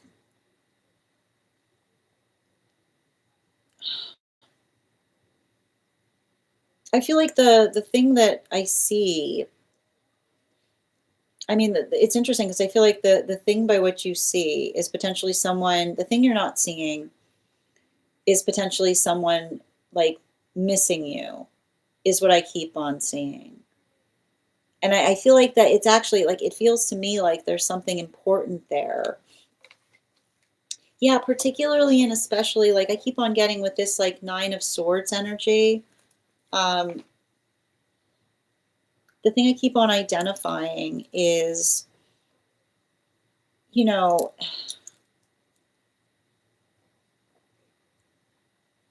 like I feel like it's like I feel like somebody was like somebody cares about you, but they don't necessarily have the same manifestation goals as you. And I keep on seeing like these potential feelings coming up because I almost feel like there's like I feel like something you're doing right now is tapping into their insecurity, you know? It's not that you're not good at it. It's like I feel like it's almost like they were too insecure to tell you because like I feel like there's something about that. Like I feel like it's somebody like working through their triggers. Animal spirit guide, please. Like especially with the fire dragon. Like I feel like that is like I keep wondering it's okay for a lot of feelings to come up, you know? Like I keep on hearing we don't heal insecurity by giving another person self-doubt is what I keep on seeing. And it almost feels like something about another person projecting their insecurities on you. Um, instead, I keep wondering, like, instead of articulating, like, I feel like this is you kind of like, I feel like it's hard because when I see energy like this, it's like you'll have to prove someone wrong, and then they'll say, "I always knew you had it in you." And I feel like this is you kind of like working to like release some of the frustration as it relates to kind of working through experiences like that. You're so welcome, Tanisha. Thank you for also receiving these messages. Hi, Celestial. One card from Spirit about your connection. Whoop, that's not one. You got three here. Um, I keep on seeing. Make sure you're being clear with someone as it relates to what your manifestation goals are. You can't drag somebody.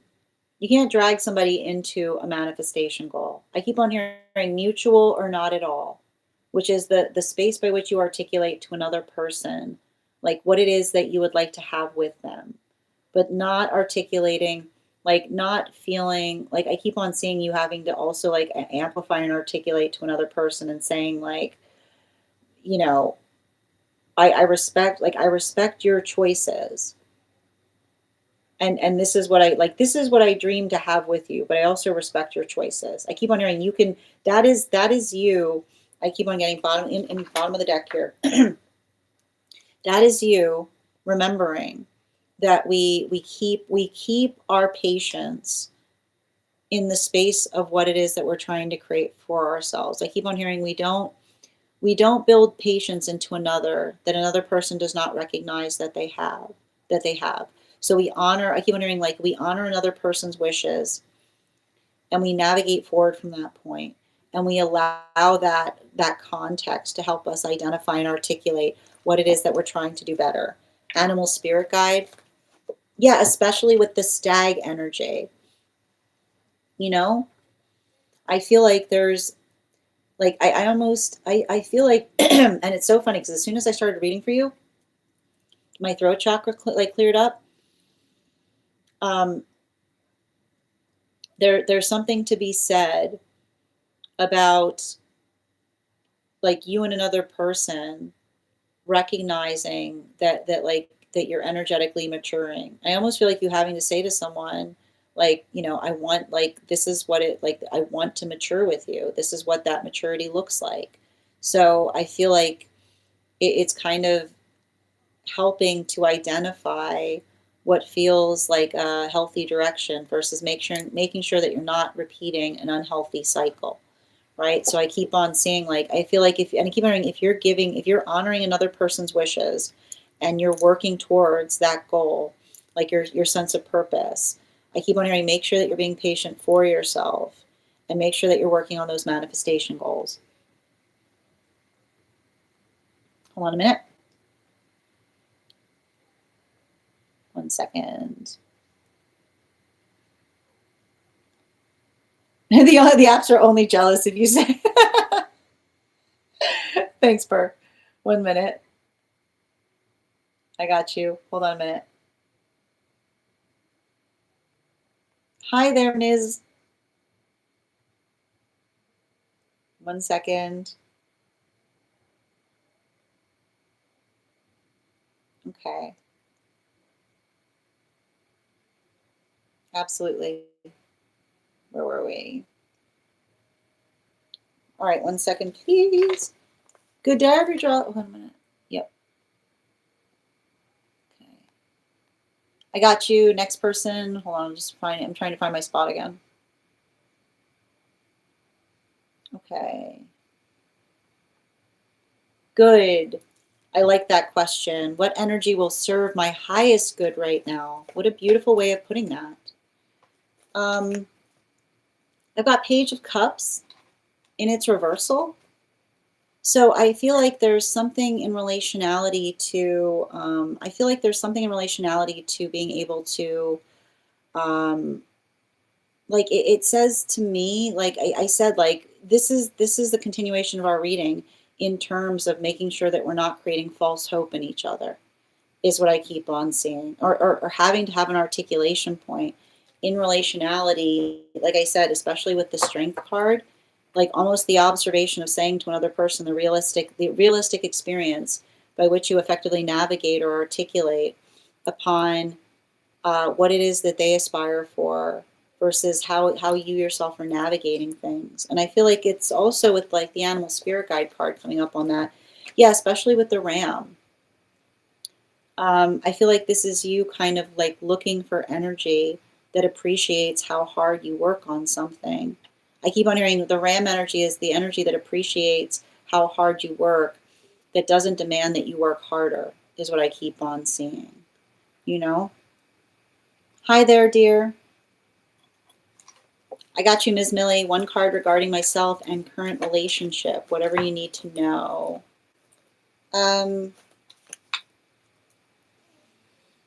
I feel like I feel like you and another person need to start having check-ins in terms of like making sure that you're working, like you're not repeating, like you're not going through any kind of unhealthy cycles. Bottom of the deck, like especially like, yeah, especially with the Emperor energy and its reversal, you know, I feel like I feel like you and another person are working to trust. And I think it's hard because I see you and another person kind of having the same triggers, like trauma triggers in the same spaces. So, animal spirit guide, yeah, especially I keep on hearing like moving anger into productivity, which is like the space by which you articulate, like it's not like a letting frustration to get the better of you, but allowing the space by which you allow the frustration to implement like a new, like, okay, like if this keeps happening, this is what we do to prevent that from occurring again, right? No sweeping things under the rug, because when we sweep things under the rug, we're sure to trip over them again. Yep.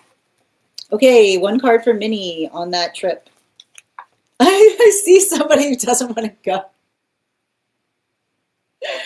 Look, I feel like it's almost you saying to another person, like, you know, it's going to be okay. Like, I feel like you almost have to say to another person, like, you know, reaffirming to them that it's going to be okay. And I almost feel like I see somebody like who can't wait to like, I feel like I feel like there was something where somebody was looking forward to a trip and now they're dreading it.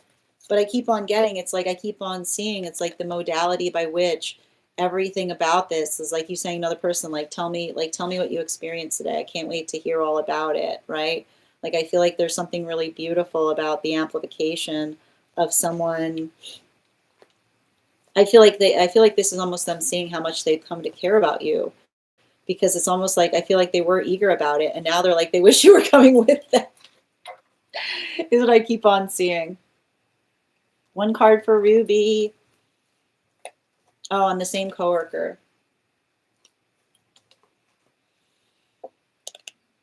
I feel like there's like, what's going on with you two? I feel like he's talking. I feel like he's trying to get it. I don't know why. He's like, I feel like it's somebody who's like a little bit intimidated to talk to you. You know, like I almost see somebody like asking questions about you through others. Bottom of the deck. Yeah, like I keep on hearing like what, like they're trying to get a feel for what your deal is what I keep on hearing, you know?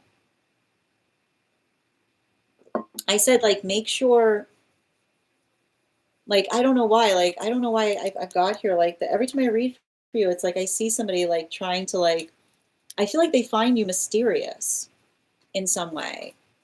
Yeah, like the bear energy, you know? Like I just keep on seeing, like I feel like there's something about that where like I feel like I don't know if they're gonna come. I don't feel like, I don't know why, but I feel like there's some kind of shyness in talking to you, is what I keep on getting. Kath, one card on counterpart, please. Oh.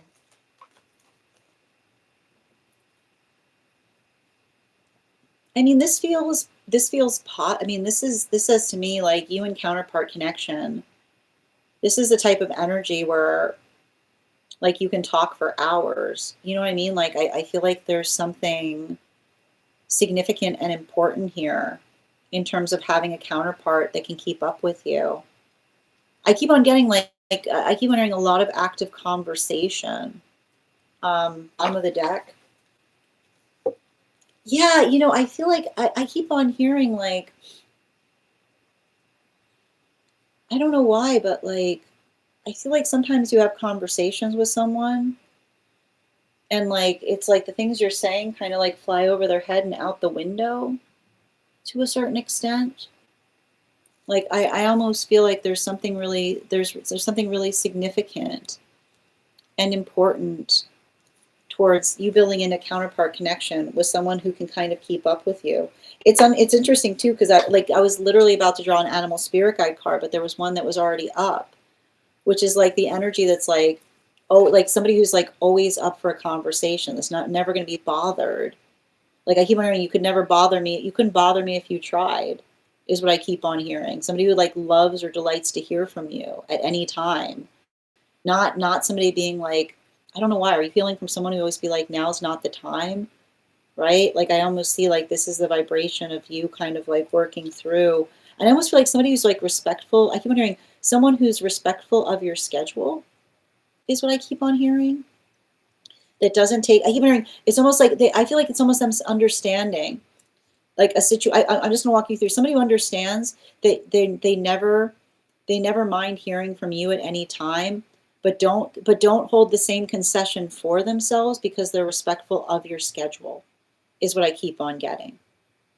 You know, it's interesting because it's almost like it says to me like it's somebody who's mindful upon being able to give you that, but also understanding why they would never do why they wouldn't do the same for you, is what I keep on hearing. But I keep on hearing because Like, I feel like that is like the energy that is facilitating.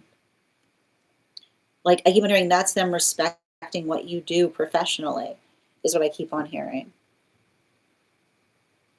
Excellent. You're so welcome, Ava and Ella. One card for It's My. What do we got here? I feel like this might, here's the thing about it. I want you to understand. I feel like there's something about this that's going to show how much you've changed, you know? But I keep on getting too with like, yeah, especially with the Lovers card, you know? I feel like there's something about, I feel like there's something really beautiful about you and another person, like articulating upon the profound impact you've had in the experience of building with you. It's like you guys, you and another person have come together. And it's like if you come together with someone and suddenly you're seeing things outside of relationship in a whole different way. I know it can sometimes be difficult, but it's also a point of, I keep wondering, like it's also a point of celebration, is what I keep on seeing. Because I almost feel like I see you and another person doing a lot of work and healing from some generational trauma, you know? Hi there, Ivana, you're welcome. Good to see you today. One card on counterpart, please, for Avatar. We've got King of Cups here, which is saying to me, like, I feel like this is saying, like, I feel like this is you and another person, like, building into, like, I've got some kind of, like, you and another person, like, building into some, like deep emotional connection. But I keep on getting, like, there's something about that emotional connection that's really beautiful, because I almost feel like it's, like, I feel like it's somebody who has a hard time talking about their feelings. But, you know, like, it's like, you know what's up. You know what I mean? Like, sometimes I feel like energy like this has a hard time putting it into words, but you know, is what I keep on seeing. Like, you know that they have, like, it's okay when someone has a hard time communicating their feelings, especially, I keep on, it's funny, I keep on getting some energy is shower, is like, likes to show, right? Instead of saying it, is what I keep on hearing. Yeah, especially with the swan, you know, like, it almost says to me, like somebody who, like, does something small, but in a way that, like, really, like, articulates the fact that they know you, like, in a very intense way. And the fact that you, like something, is what I keep on seeing, you know? Carrie, thank you for the follow. Yeah, so many people blended into that message, Sin. You're welcome. Sending you so much support. Thank you as well, Celestial. I hope that helped. And Universal, thank you for the follow.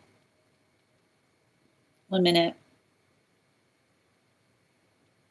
Where are we? Hi there, Lori. Thank you for the follow. Thank you, Celestial. Hi there, dear. One card for Fig on counterpart, please.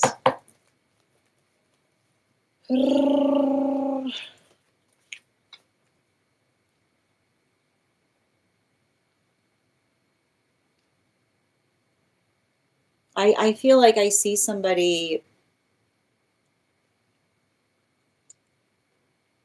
It's weird. I see somebody volunteering for something, you know, in a positive way. You know, I almost feel like I see somebody that's trying to be more active in their community in some way, shape, or form. And I feel like it's interesting because I literally, like, I feel like I see somebody that's making plans to move, or they're making plans to go somewhere, is what I keep on getting. Yeah, like they're taking some time for themselves, is what I keep on hearing. Like, this energy is in some kind of deep recovery. But I keep on hearing, like, the space by which they're recovering is effectively, like, observational in terms. I keep on getting, like, how do I describe it? Like, it's like, I feel like it's, what's nice about it is I see somebody who's, like, not letting another person get them in a bad headspace. Like I see somebody that's like almost saying like, I need to get out of here, because I almost see them kind of working into the space of like making more compassionate choices for themselves, is what I keep on picking up upon. Yep. Bridget, what was your question, dear? Alexandra, no, I haven't pulled yours yet. You're welcome, good.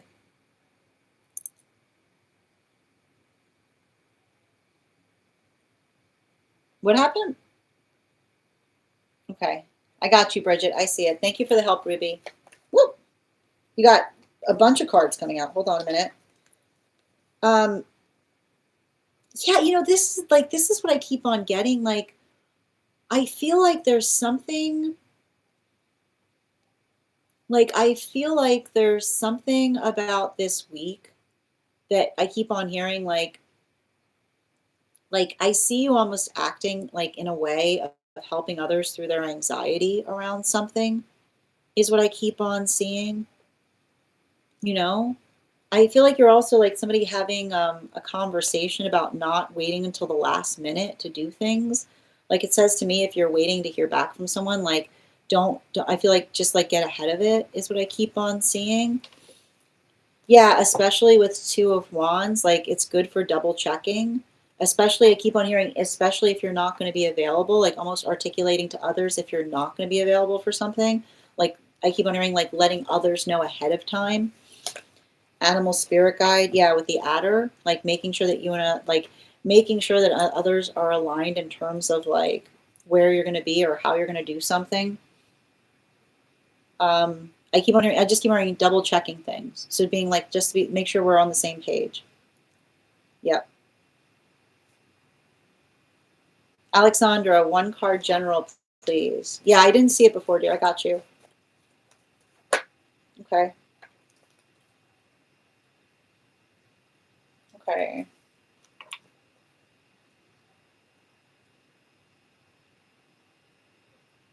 This feels like some new energy coming towards you. I don't know. Did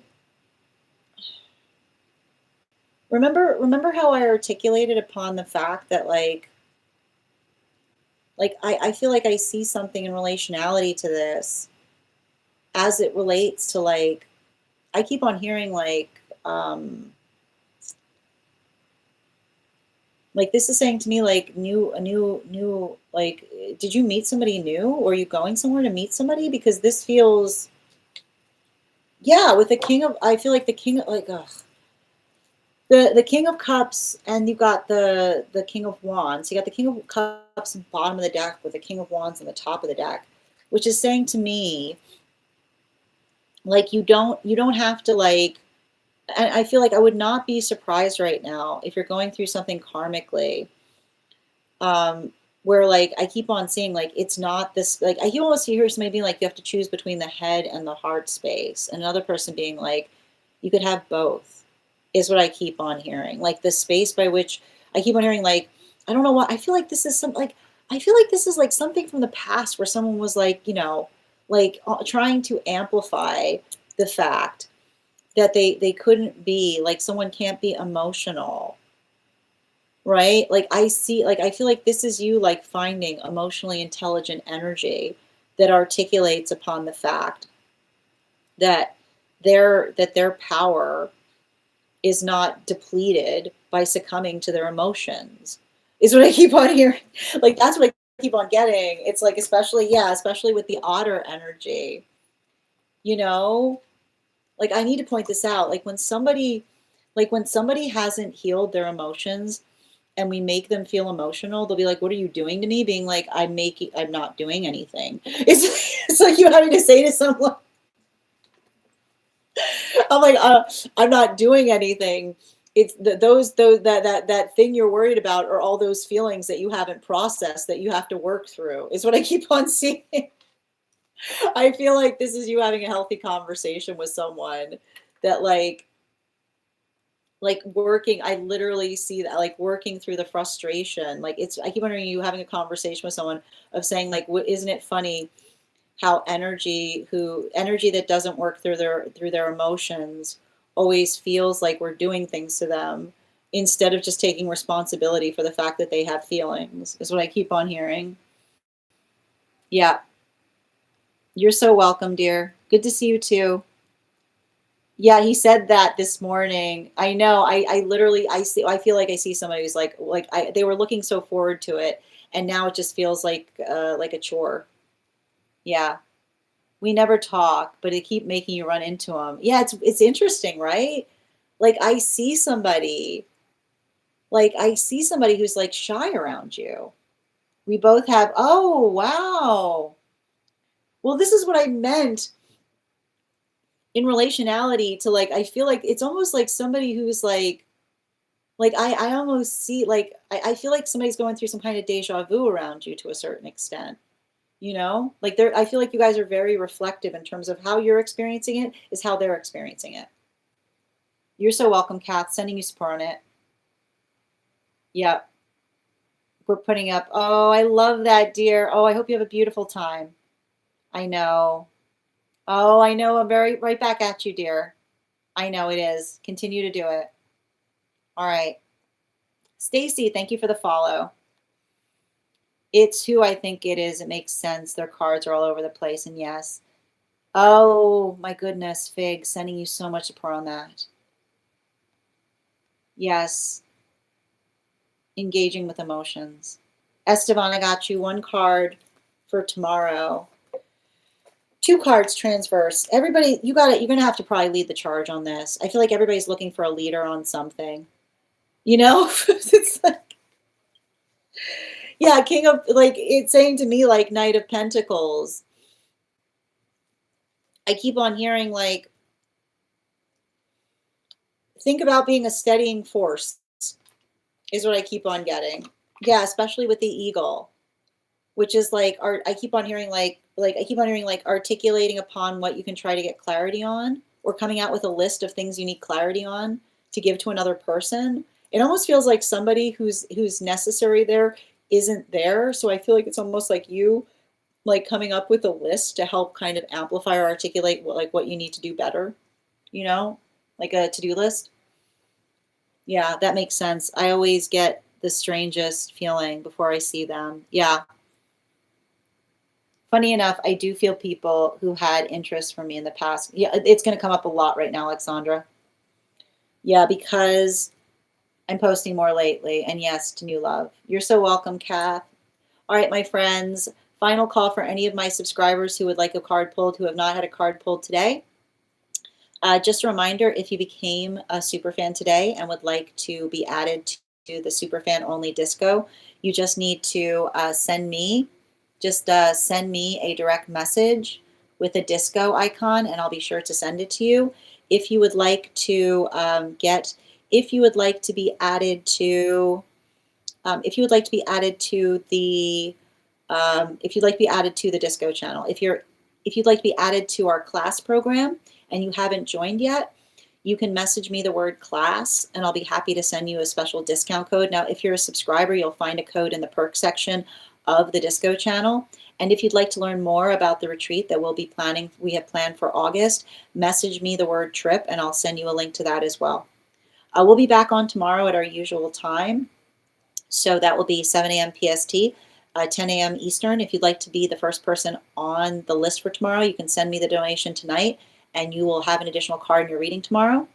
I want to thank you guys so much for being here tonight and sharing in these readings. Huge thank you to my followers, old and new. Thank you for being here and enjoying and sharing your afternoon with me. Huge thank you to my subscribers. Your ongoing support means the absolute world to me. And the biggest thank you to my mods. I hope you guys have an absolutely beautiful day. Please take care of yourself. Please take care of one another. And we'll do this again tomorrow. Have a great day, everyone.